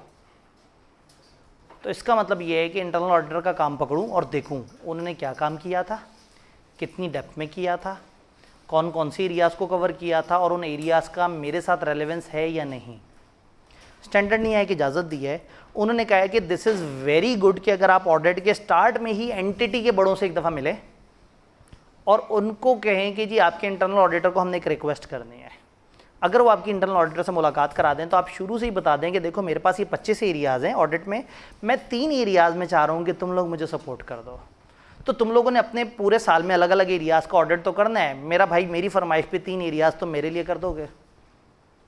मैं उनको अपने अंडर नहीं लेके आया हूँ, मैंने इन एडवांस उनसे एक फरमाइश कर दी है कि आप अपना काम करते हुए इन 3 एरियाज़ को ऐसा कर देंगे। फिर हमने डायरेक्टर्स की तरफ देखा, उन्होंने वो इंटरनल ऑडिटर को कहा यार जैसे ये कह रहे हैं वैसे कर देना। तो दिस इज़ गुड। अगर तो मुझे उनका बाद में काम मिले और मैं बाद में यही रोता रह जाऊँ कि मैं तो इस्तेमाल ही नहीं कर सकता, मेरे तो किसी काम का नहीं है, तो इससे बहुत अच्छी बात है कि इन एडवांस में एग्री कर लूँ कि आप ये काम ऐसे करेंगे, इस स्कोप में करेंगे, इतने महीने का काम करेंगे, इतना सैंपल उठाएंगे, करें अपने तरीके से, सिस्टम अपना इस्तेमाल करें, हम आपको बार बार नहीं तंग करेंगे, बस आप हमारी फरमाइश पे ये काम कर दें और एंड पे हम ये काम इस तरह से चेक करेंगे। तो अगर आप ऐसा बता दें तो इस्तेमाल वाला मसला हल हो गया। लेकिन ये मसला अभी भी है काम वाला, काम की क्वालिटी होनी चाहिए, काम इस लेवल का होना चाहिए कि आप उसको यूज़ कर सकें। अब इधर वो मसला नहीं है जो एक्सपर्ट में मसला था। एक्सपर्ट में क्या मसला था, मुझे वो काम पता ही नहीं होता था, वो अजीब सी बात करता था, वो केमिस्ट्री वाली बात करता था, वो बायो वाली बात करता था, मुझे समझ ही नहीं आती थी। और ये बंदा तो मेरी ज़बान में बात करता है, इसने भी ऑडिट किया है तो इसने भी मेरे जैसे काम किए हैं। तो यहाँ मैं उतना परेशान नहीं हूँ इसका काम चेक करने पे, मैं इसका काम उठाऊँगा, देखूँगा क्या प्लान हुआ था, इसने कौन से एविडेंस इस्तेमाल किए, इसने कौन सा सैंपल उठाया था, ये किन नतीजों पे पहुँचा था, इसका जवाब रीज़नेबल है या नहीं है, क्या इसने जो बात की है वो साउंड कर रही है हमें या नहीं कर रही। तो हम इसके काम को पकड़े और इसके काम की क्वालिटी को चेक कर सकते हैं अपने नॉर्मल, जिस तरह से हम अपने किसी जूनियर के काम को चेक करते हैं वैसे ही हम इसके काम को पकड़ के चेक कर सकते हैं कि क्या ये काम इस काबिल है कि हम इसके ऊपर भरोसा कर सकें। तो अगर हमें काम की क्वालिटी अच्छी लगे और अगर हमें थोड़ा सा कुछ जगह डाउट है, फॉर एग्जांपल उसने कहा कि जी मैंने 100 में से ना 1000 में से 20 रसीदें उठाई और 20 रसीदों से मैंने ये चीज़ ऐसे चेक की, तो मैं काम करूं कि जहां मैं इस पर भरोसा करूं ज़रा देखूं तो सही सच भी बोलता है या नहीं। मैं वही 20 रसीदें निकाल के वही काम जो इसने किया करके देखूँ कि क्या मेरा टेबल और इसका टेबल सेम है। अगर तो इसका थोड़ा सा काम उठा के रीपरफॉर्म करके मुझे वही रिजल्ट मिले जो इसने निकाले थे, तो इसका मतलब है ये मेरी तरह का काम करता है, मैं फिर इस पर भरोसा कर लूँ। तो इसके काम पे तब भरोसा कर सकते हैं जब काम की क्वालिटी ऑडिटर को बहुत अच्छी लगे। यहाँ तक ऑडिटर के काम या इस्तेमाल के बारे में जो बात हो रही है इस टॉपिक में, using the work of internal auditor, इसमें मुझे बताएं सवाल। यहाँ से एक भाई का सवाल जी, अब सिस्टमैटिक और डिसिप्लिन अप्रोच क्या यहाँ नहीं आना चाहिए कि यहाँ उसकी अप्रोच कैसी है? असल में सिस्टमैटिक और डिसिप्लिन अप्रोच अगर नहीं है तो फिर मुझे आगे जाके ज़रूरत ही नहीं कि इतनी लंबी तहकीक में जाऊँ कि उसका काम मिले और फिर काम को चेक करना शुरू कर दूँ। अगर मुझे पहले से ही पता लग गया है कि उनका सिस्टम ही ऐसा है कि वो अच्छा काम नहीं करते, इसीलिए मैंने कहा कि लेवल 1 एश्योरेंस है इंटरनल ऑडिटर कैसा है। अगर इंटरनल ऑडिटर ही ठीक नहीं मिला तो हम अगले 2 तरफ जाएंगे ही नहीं। तो यहाँ मैंने देखना है ओवरऑल उनकी अप्रोच, वो ओवरऑल मुझे अच्छी लगी। अब जब मैं चूंकि काम इस्तेमाल करूं तो काम की अप्रोच अब मैं ज़्यादा गहराई में देखूंगा। इधर मैंने देखा तो ओवरऑल डॉक्यूमेंट करते हैं नहीं करते, रिव्यू होता है नहीं, और इधर मैं क्या कहूँगा, इधर मैं कहूँगा चेक दैट के काम was properly planned, properly reviewed, proper standards apply हुए थे, प्रॉपरली ये काम हुआ था। तो वो वाली चीज़ हम दोबारा से भी अप्लाई कर रहे हैं, लेकिन यहाँ हमने जनरल समझा था। क्या ओवरऑल मैं ये सोचूं भी कि इंटरनल ऑडिटर के काम को इस्तेमाल करूं या ना करूं, वो लेवल 1 है, वो जो टेबल है। और फिर अगले जो 2 लेवल्स हैं वो दोनों चीज़ें मुझे ये पूछना होगा कि मैं किस तरीके से आ रहा हूँ, वर्क को यूज़ कर रहा हूँ या डायरेक्ट असिस्टेंस करवा रहा हूँ। क्या यहाँ तक बात समझ आई? अब डायरेक्ट असिस्टेंस को बिल्कुल साइड पे हमने रखा हुआ है, अब हम सिर्फ यूजिंग द वर्क की बात कर रहे हैं। External auditor is required to evaluate क्या वर्क प्रॉपरली प्लान्ड हुआ था, परफॉर्म हुआ था, सुपरवाइज हुआ था, रिव्यू हुआ था, डॉक्यूमेंट हुआ था। उनके काम को देखूँ क्या वो प्लान, डॉक्यूमेंट और वो सारी चीज़ें उसमें मौजूद हैं, क्या सफिशिएंट अप्रोप्रिएट एविडेंस उन्हें मिला था ताकि वो कंक्लूजन तक पहुँचें, क्या उन्होंने अच्छी कंक्लूजन बनाई है। अब मुझे उनका एविडेंस भी नज़र आ रहा है, मुझे जवाब भी नज़र आ रहा है, मुझे ओपिनियन भी नज़र आ रहा है, और इस दफ़ा ये सारे मेरी ज़बान में बातें कर रहे हैं, ये एक्सपर्ट की ज़बान वाली बातें नहीं है। तो मुझे काम भी समझ आ रहा है, मुझे रीज़नेबलनेस भी समझ आ रही है, मुझे उनकी ओपिनियन भी समझ आ रही है, मैं उन पर भरोसा कर सकता हूँ। एनी एक्सेप्शन या अनयूजुअल मैटर किस तरह से रिजॉल्व हुए थे वो देख लूँ। इसका मतलब है कि इस तरीके से मुझे उनके काम के ऊपर थोड़ी सी तसल्ली हो जाती है। मज़ीद स्पेसिफिक काम के ऊपर मज़ीद कुछ और काम भी हम कर सकते हैं। It is useful for external auditor to agree the following in advance with internal audit. अचानक से किताब को याद आया, उसने कहा अगर आप एडवांस में ही तय कर लेना ये बातें तो बहुत अच्छा हो जाएगा। मैंने आपसे कहा था ये हमारे अंडर काम नहीं कर रहा, हमने इसके काम को यूज़ करना है, लेकिन अगर इन एडवांस हम कोई फरमाइश कर दें और हमारी ये फरमाइश सुन लेना तो हमारी ज़िंदगी थोड़ी आसान हो जाएगी, इस्तेमाल वाला मामला ज़रा सीधा हो जाएगा। तो अगर आप इन एडवांस इससे तय कर लें nature, timing and extent of such work, वो क्या करेगा, कितनी डिटेल में करेगा, क्या मटेरियलिटी होगी, किस अमाउंट से बड़ी चीज़ पे ज़्यादा टेंशन लेगा, किस अमाउंट से छोटी चीज़ को थोड़ा सा इग्नोर कर सकता है, परफॉर्मेंस मटेरियलिटी क्या होगी, इसका चैप्टर 3 में जिक्र आएगा, खास किस्म की छोटी मटेरियलिटी होती है। सैमसन सिलेक्शन का मेथड क्या होगा, सैंपल साइज क्या होगा, डॉक्यूमेंट कैसे करेगा, रिव्यू और रिपोर्टिंग का क्या प्रोसीजर होगा। देन अगेन उसके स्पेसिफिक एरिया को देखने के लिए जब हमने देख लिया कि ओवरऑल क्या है, किस तरह से है, उसका काम देखा, बाकी चीज़ें, अब हम थोड़े से कुछ और स्टेप्स लगा रहे हैं।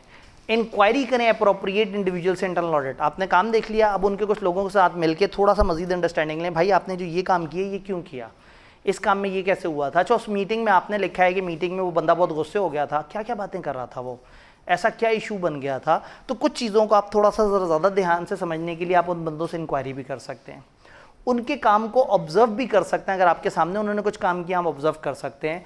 आप उनके वर्क प्रोग्राम और वर्किंग पेपर को रिव्यू भी कर सकते हैं और उनके सैम्पल प्रोसीजर्स को खुद से रीपरफॉर्म भी कर सकते हैं। अब सवाल ये है कि ये सारा कुछ हो गया, अभी भी उनके स्पेसिफिक वर्क को मैंने ज़्यादा डिटेल से देखना है या कम डिटेल से देखना है, ये डिपेंड किस पे करता है। नंबर 1 रिस्क ऑफ मटेरियलिटी कितनी है, नंबर 2 वो जो मेरी प्रिलिमिनरी असेसमेंट थी अबाउट इंटरनल ऑडिट वो कैसी है, और फिर स्पेसिफिक वर्क जो देखा मैंने, उनका मैंने कुछ काम देखा अच्छा लगा, इंटरनल ऑडिटर देखे अच्छे लगे, मटेरियलिटी हल्की लगी, अगर तो सारी चीज़ें फेवर में जा रही हैं फिर मैं उनका काम बड़े कॉन्फिडेंटली इस्तेमाल कर लूँ। लेकिन अगर मुझे उन पर ज़्यादा भरोसा नहीं है, फॉर एग्जांपल इंटरनल ऑडिटर अच्छे हैं, 3 में से 2 फैक्टर अच्छे थे और 1 फैक्टर थोड़ा सा कच्चा था, कमज़ोर था, तो जब मुझे उस वक्त थोड़ा सा डाउट हुआ तीसरे फैक्टर पे, तो अब क्या करूं, अब ध्यान से उनके काम में देख लूं कि सिस्टमैटिक डिसिप्लिन अप्रोच है या नहीं है। तो कहने का मतलब है कि मैं वर्क ऑफ इंटरनल ऑडिट के ऊपर कितना काम करूं, इसकी nature, timing and extent depend करता है इस चीज़ पे कि उन एरियाज़ में रिस्क और मटेरियलिटी कितनी है। इंटरनल ऑडिटर के बारे में मेरा शुरू में गुमान क्या था, बहुत अच्छा है या हल्का अच्छा है? अगर शुरू में मैं उसे बहुत अच्छा मानता हूँ तो इस वक्त मैं थोड़ा सा कम काम करूँगा। और तीसरा, उसके जो स्पेसिफिक वर्क की जो मैंने वैल्यूएशन की है इंटरनल ऑडिट की, उससे मुझे क्या रिजल्ट्स मिले। अगर चीज़ें सही डायरेक्शन में जा रही हैं तो हम इसके किए हुए काम को यूज़ करके अपने ऑडिट की स्ट्रेंथ थोड़ी सी कम कर सकते हैं, अपने ऑडिट में प्रोसीजर थोड़े कम कर सकते हैं और उस एरिया में इसके किए हुए काम का फ़ायदा उठा सकते हैं। एंड पे वर्किंग पेपर में हमने डॉक्यूमेंट कर देना है कि हमने इंटरनल ऑडिट फंक्शन और उसके काम की एडिक्वेसी के बारे में क्या कंक्लूजन ली और उसके काम पर मैंने क्या काम किया, वो बंदा कैसा था, उसका काम कैसा था और मैंने उसके काम को कैसे वेरीफाई किया।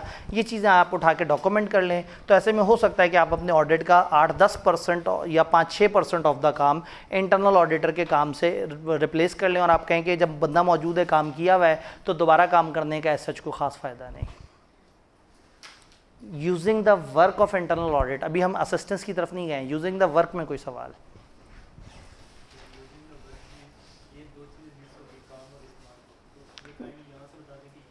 जी, काम और इस्तेमाल आपस में मिक्स हो गए, यहाँ से बताएं। ये काम है, ये इस्तेमाल वाली बात है, ठीक है। हम उसके काम को देखें कि काम किस तरह का है और फिर अच्छा ये है कि हम शुरू से उसको बता दें तुम क्या करोगे, कैसे करोगे, किस तरह से करोगे। अगर हमने पहले से उसे बता दिया होगा तो हम उसको इस्तेमाल कर सकेंगे। तो ये काम के बारे में आपने ये राय ली है कि उसका काम कैसा है। फिर उसके बाद क्या हुआ है, 2 और पैराग्राफ हैं। जब आपने उसका स्पेसिफिक काम देखा है ना, अब आप कुछ और काम करेंगे। वो क्या काम होगा, उस बंदे से मुलाकात, उसके काम को ऑब्जर्व करना, रिव्यू करना। यानी एक ही है कि उसने काम करके मेरे सामने एक चीज़ दी है, मैं उसको चेक कर रहा हूँ, वो दिए हुए है ये उसकी काम की क्वालिटी चेक हो रही है। दूसरा यहाँ पे क्या हो रहा है, उसके काम के अलावा क्या करना है, उस काम के अलावा उससे मुलाकात भी करनी है, उसको काम करते हुए देखना भी है। मैं काम नहीं देख रहा, काम तो मैंने उसका, ये जो मेरे पास हाथ में वर्किंग पेपर है मैं उसको देख रहा हूँ, तो इसके अलावा मैंने क्या किया, मैं उसको काम करते हुए देख रहा हूँ, मैं उससे मुलाकातें कर रहा हूँ और उसके कुछ काम को मैं अपने तौर पे इंडिपेंडेंटली भी करके देख रहा हूँ। तो इसका मतलब है मेन काम ये हो गया कि आपने उसके काम को चेक करना है, ये 4 स्टेप्स। फिर उसके काम को चेक करने के साथ मज़ीद क्या इजाफी आप कर सकते हैं, इस काम के अलावा कुछ और करना है तो हाँ, हमने कहा हम उससे मुलाकात कर लें, हम उसको ऑब्ज़र्व कर लें, हम उसके वर्किंग पेपर्स को थोड़ा सा रिव्यू कर लें कि किस तरह से है, हम उसके थोड़े से काम को खुद से करके देख लें। फिर नीचे ये फैक्टर्स क्या हैं, ये फैक्टर्स ये हैं कि मैं उसके काम को जब चेक कर रहा हूँ ना, जब मैं ये 4 स्टेप्स लगा रहा हूँ तो कितनी गहराई में उतरूँ, बहुत ज़्यादा टाइम इस पे लगाऊँ या कम टाइम इस पे लगाऊँ, ये किस पे डिपेंड करता है, आखिरी फैक्टर्स पे। रिस्क ऑफ मटेरियलिटी कितनी है उस एरिया में।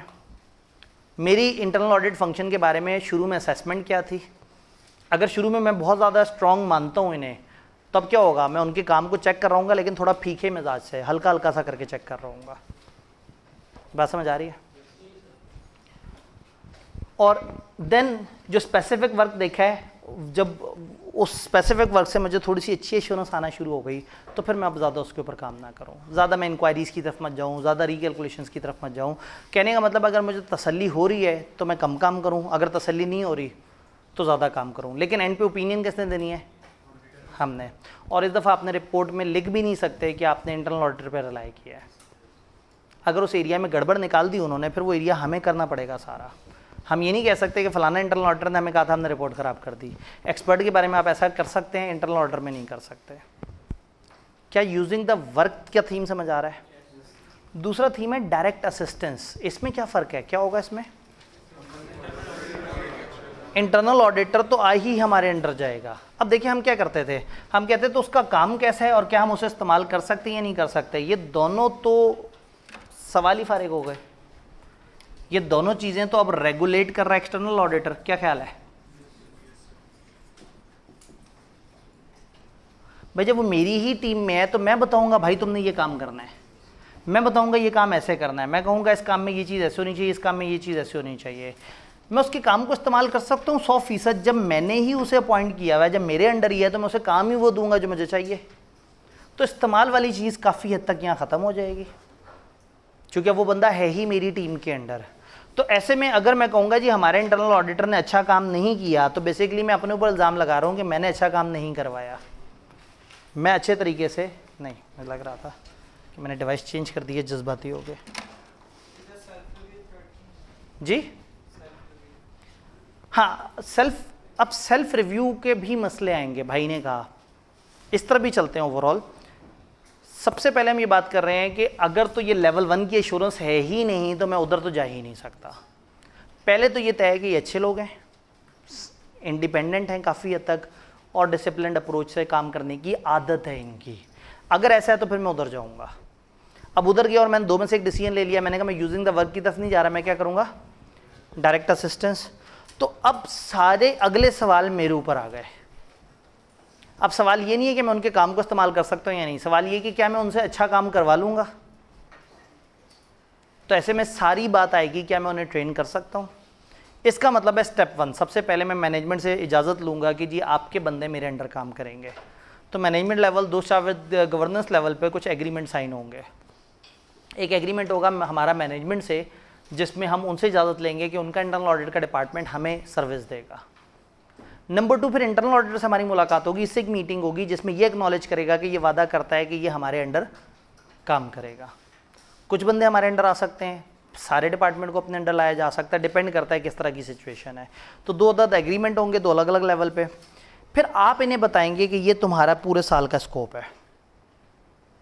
फिर आप उसे कहेंगे कि तुम मेरी टीम में आओ, मैं तुम्हें डायरेक्शन दूंगा, मैं बताऊंगा काम कैसे होता है, मैं तुम्हारे काम को सुपरवाइज करूंगा, मैं तुम्हें रिव्यू करूंगा, मैं तुम्हें बताऊंगा काम कैसे बेहतर। तो जिस तरह से हम अपनी टीम के एक ट्रेनी को सिखा रहे हैं काम, उसी तरह से हम इंटरनल ऑडिट के बंदे को सिखाएंगे काम। तो ऐसे में जब हम ISA 220 पढ़ चुके होंगे ना, तो इसके अंदर इसके काम की क्वालिटी बेहतर करने का जो तरीका है वो सारा का सारा वही है जो 220 बताता है कि फर्म में आपने टीम से अच्छा काम कैसे करवाना है। चैप्टर 2 की तरफ इंशाल्लाह जब हम कल जा रहे होंगे तो उसमें हम देखेंगे कि अपनी टीम से अच्छा काम करवाने का क्या तरीका है। तो उसी तरह से अपनी टीम से अच्छा काम करवाने का तरीका जब हमारे हाथ में आएगा तो उसी तरीके से हम इस बंदे से भी अच्छा काम करवाएंगे। ये बात समझ आई। अब प्रॉब्लम क्या है, प्रॉब्लम ये है कि जब है उनका एम्प्लॉय और हमारे अंडर काम कर रहा है तो self review threat, familiarity threat. तो जब मैं इस बंदे को इस्तेमाल करूंगा, जितना मर्जी मैं सोच लूँ इंडिपेंडेंट है, मेरे जितना इंडिपेंडेंट तो नहीं होगा। तो फिर इसका क्या मतलब है, इसको मैं सारे अहम भारी मजबूत एरिया दे दूँ, इसको हल्के एरियाज देने हैं। स्टैंडर्ड ने मना किया, उसने कहा खबरदार आपने डायरेक्ट असिस्टेंस वाले बंदे को सिग्निफिकेंट एरिया नहीं देना, टेक्निकल एरिया नहीं देना, ज़्यादा जजमेंट वाला एरिया नहीं देना, ओवर कम्प्लेक्स एरिया जहाँ पे बहुत ज़्यादा सब्जेक्टिविटी है वो नहीं देना, इसको अगेन फ्रॉड वाला एरिया नहीं देना, इसको ऐसी चीज़ें नहीं कहनी जहाँ इसका सेल्फ रिव्यू आ जाए, इसको ऐसा काम नहीं देना जिसमें इसका अपना किया हुआ काम इसके सामने आ जाए और इसके ऊपर सेल्फ रिव्यू थ्रेट आ जाए। इसको कोशिश करना है कि हर वो काम दें जिसमें थोड़ा सा इंडिपेंडेंट हो और जो थोड़ा सा आसान हो।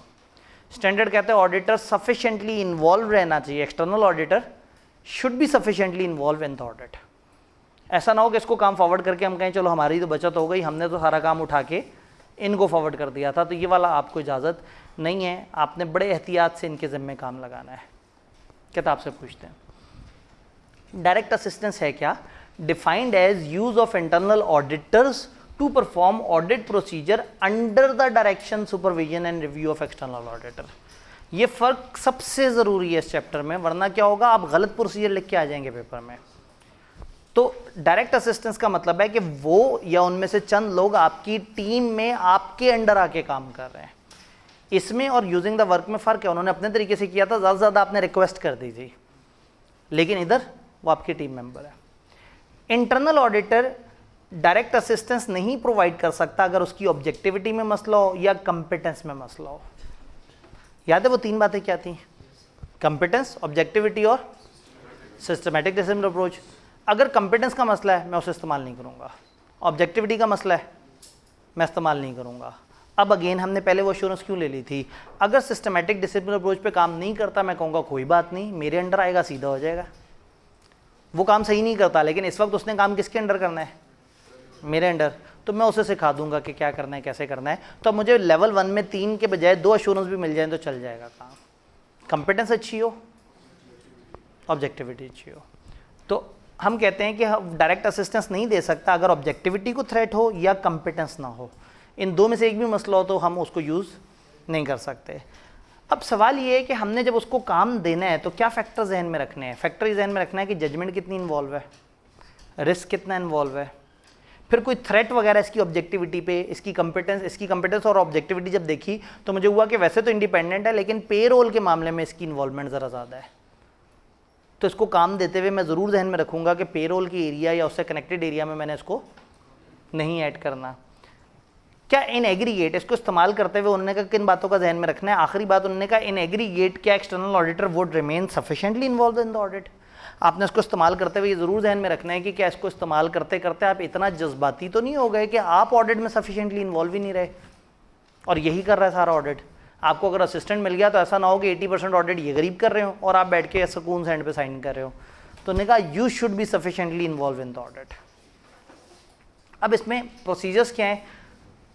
पहले तो 610 ने प्रिक्यूट कर दिया, मना कर दिया कि इंटरनल ऑडिटर को आप डायरेक्ट असिस्टेंस इस जगह पे नहीं इस्तेमाल कर सकते। पीछे ही वाली बातें फिर से रिपीट हो रही हैं, जहां सिग्निफिकेंट जजमेंट है, जहां higher assess of risk of material में स्टेटमेंट है, जहां हायर जजमेंट है, जहां ज़्यादा कम्प्लेक्सिटी है। अगर काम हुआ है जहाँ internal auditor have been involve और उनकी कोई ना कोई अपना काम उनके सामने आएगा, या एक ऐसा डिसीजन कि हम इंटरनल ऑडिटर का काम यूज़ करें या उसकी असिस्टेंस यूज़ करें। यानी अगर ये डिसीजन लेना है कि मैं इसकी असिस्टेंस यूज़ करूं या इसके काम को यूज़ करूं, तो इसके साथ मीटिंग करके इससे नहीं पूछना कि तुम्हारा क्या ख्याल है, डायरेक्ट असिस्टेंस के तौर पे इस्तेमाल करें या तुम्हारे काम को इस्तेमाल करें। वो कहेगा मेरा ख्याल है आप मेरी तरफ आए ना, तो उससे पूछेंगे तो गलत होगा। तो 610 ने कहा है कि सिग्निफिकेंट जजमेंट में आपने उसको इन्वॉल्व नहीं करना, हायर रिस्क में बहुत ज़्यादा जजमेंट्स में इन्वॉल्व नहीं करना, उन काम में उसको इन्वॉल्व नहीं करना जो उसने खुद किए हैं या उसका अपना किरदार बीच में रहा, और इस फैसले में इन्वॉल्व नहीं करना कि आपने उसके काम को यूज़ करना है या डायरेक्ट असिस्टेंस की तरफ आना है। ये काम आपने उसके ज़िम्मे नहीं डालने हैं। अब जब इंटरनल ऑडिटर को आपने यूज़ करना है तो prior to using internal auditor, external auditor को क्या करना चाहिए, दो काम करने चाहिए। रिटर्न एग्रीमेंट कर लें एंटिटी के ऑथराइज रिप्रेजेंटेटिव से, जिसमें वो इजाज़त दे कि वो आपके बंदे हमारे अंडर काम करेंगे और वो आप हमें इंटरफेयर नहीं करेंगे। और नंबर 2, आप इंटरनल ऑडिटर से रिटर्न एग्री कर लें कि वो हमें साथ साथ इंफॉर्मेशन प्रोवाइड करेंगे और हमारी कॉन्फिडेंशियलिटी का एहतराम करेंगे। दोनों साथ एग्रीमेंट कर लें। अब आप देख रहे हैं इसके स्टेप्स और उसके स्टेप्स में फ़र्क है, और पेपर में वो एक सिचुएशन दे के हो सकता है आपसे कहेंगे ज़रा बताओ क्या प्रोसीजर होंगे, तो अगर आप गलत जोन में एंटर हो गए तो सारा सवाल गलत हो जाएगा। तो दोनों का डिफरेंस समझ आना ज़रूरी है। आई होप कि वो समझ हम आ रहा है। अब इसके काम की क्वालिटी, काम की क्वालिटी से मुराद है कि क्या मैंने इससे अच्छा काम करवाया या नहीं करवाया। तो हम कहेंगे कि हम ये देखेंगे कि हम डायरेक्शन सुपरविजन रिव्यू अच्छा दे रहे हैं। It must be sufficient in order to be satisfied कि इंटरनल ऑडिटर ने सफिशिएंट अप्रोप्रिएट ऑडिट एविडेंस लिया या नहीं लिया। हम ये देखेंगे कि डायरेक्शन सुपरविजन और रिव्यू सही हुआ है या नहीं हुआ। कहीं उसकी ऑब्जेक्टिविटी में मसला हो, कंपिटेंस में मसला हो, तो हमने अलर्ट रहना है।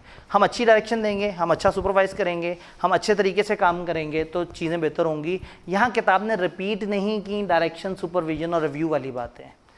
ये वाली बातें किताब में ISA 220 के अंदर चैप्टर 2 ICAP की किताब का, और स्टैंडर्ड की बात करें तो 220 इंशाल्लाह कल का टारगेट है।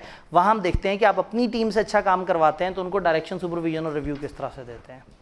सब कुछ हो गया, एंड पे डॉक्यूमेंट क्या करना है। सबसे पहले देखना है उसकी ऑब्जेक्टिविटी और कंपिटेंस पे आपको कोई डाउट, या आपने जो वैल्यूएशन की आपका क्या रिजल्ट निकला था।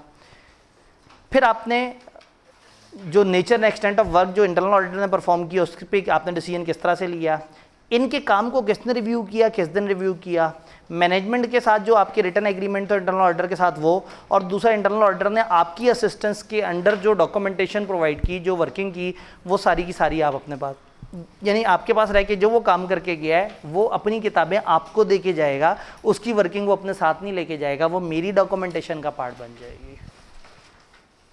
बात समझ आई। तो इस चैप्टर में ICAP ने कई दफ़ा बारियां लगाई हुई होती हैं, एक दफ़ा 610, एक दफ़ा 620। मूड में हो तो कभी दोनों में से सवाल ना पूछे, और मूड में हो तो दोनों का इकट्ठे सवाल भी पूछ लें, ठीक है। बट ये पेपर में सवाल ज़्यादातर नॉलेज बेस आता है, तो जितना किसी भी और दिन पास पेपर के सेशन में तकलीफ होती है कि उसमें सिनेरियोज और लॉजिक डिस्कस हो रही है, आज का सेशन उतना ही आपका वो वाला स्मूथ भी होगा। आज ये सेशन भी बेहतर था, वो सेशन भी, इसके साथ कोई और चैप्टर जुड़ नहीं सकता था, जुड़ता तो फिर वो ख़राब हो जाता।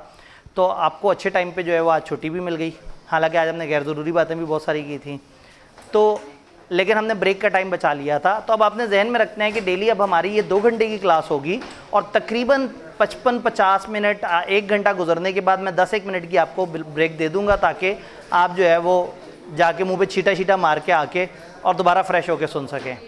तो और सर से मैं अब नीचे जाऊंगा, तो जाने से पहले मैं नहीं बता सकता, लेकिन मैं नीचे जाके कोशिश करता हूं कि सर तक पैगाम पहुंचा दूं कि ये बच्चे जल्दी फारिग हो गए हैं। सर की 5:30 बजे क्लास मेरी अंडरस्टैंडिंग है ख़त्म होती है, तो उसके बाद 5:30 बजे जो है ना आप लोग यहाँ इस कमरे में आ जाइएगा। हम कोशिश करते हैं कि सर को रिक्वेस्ट कर दें कि वो भी टाइम से आ जाए। ठीक है।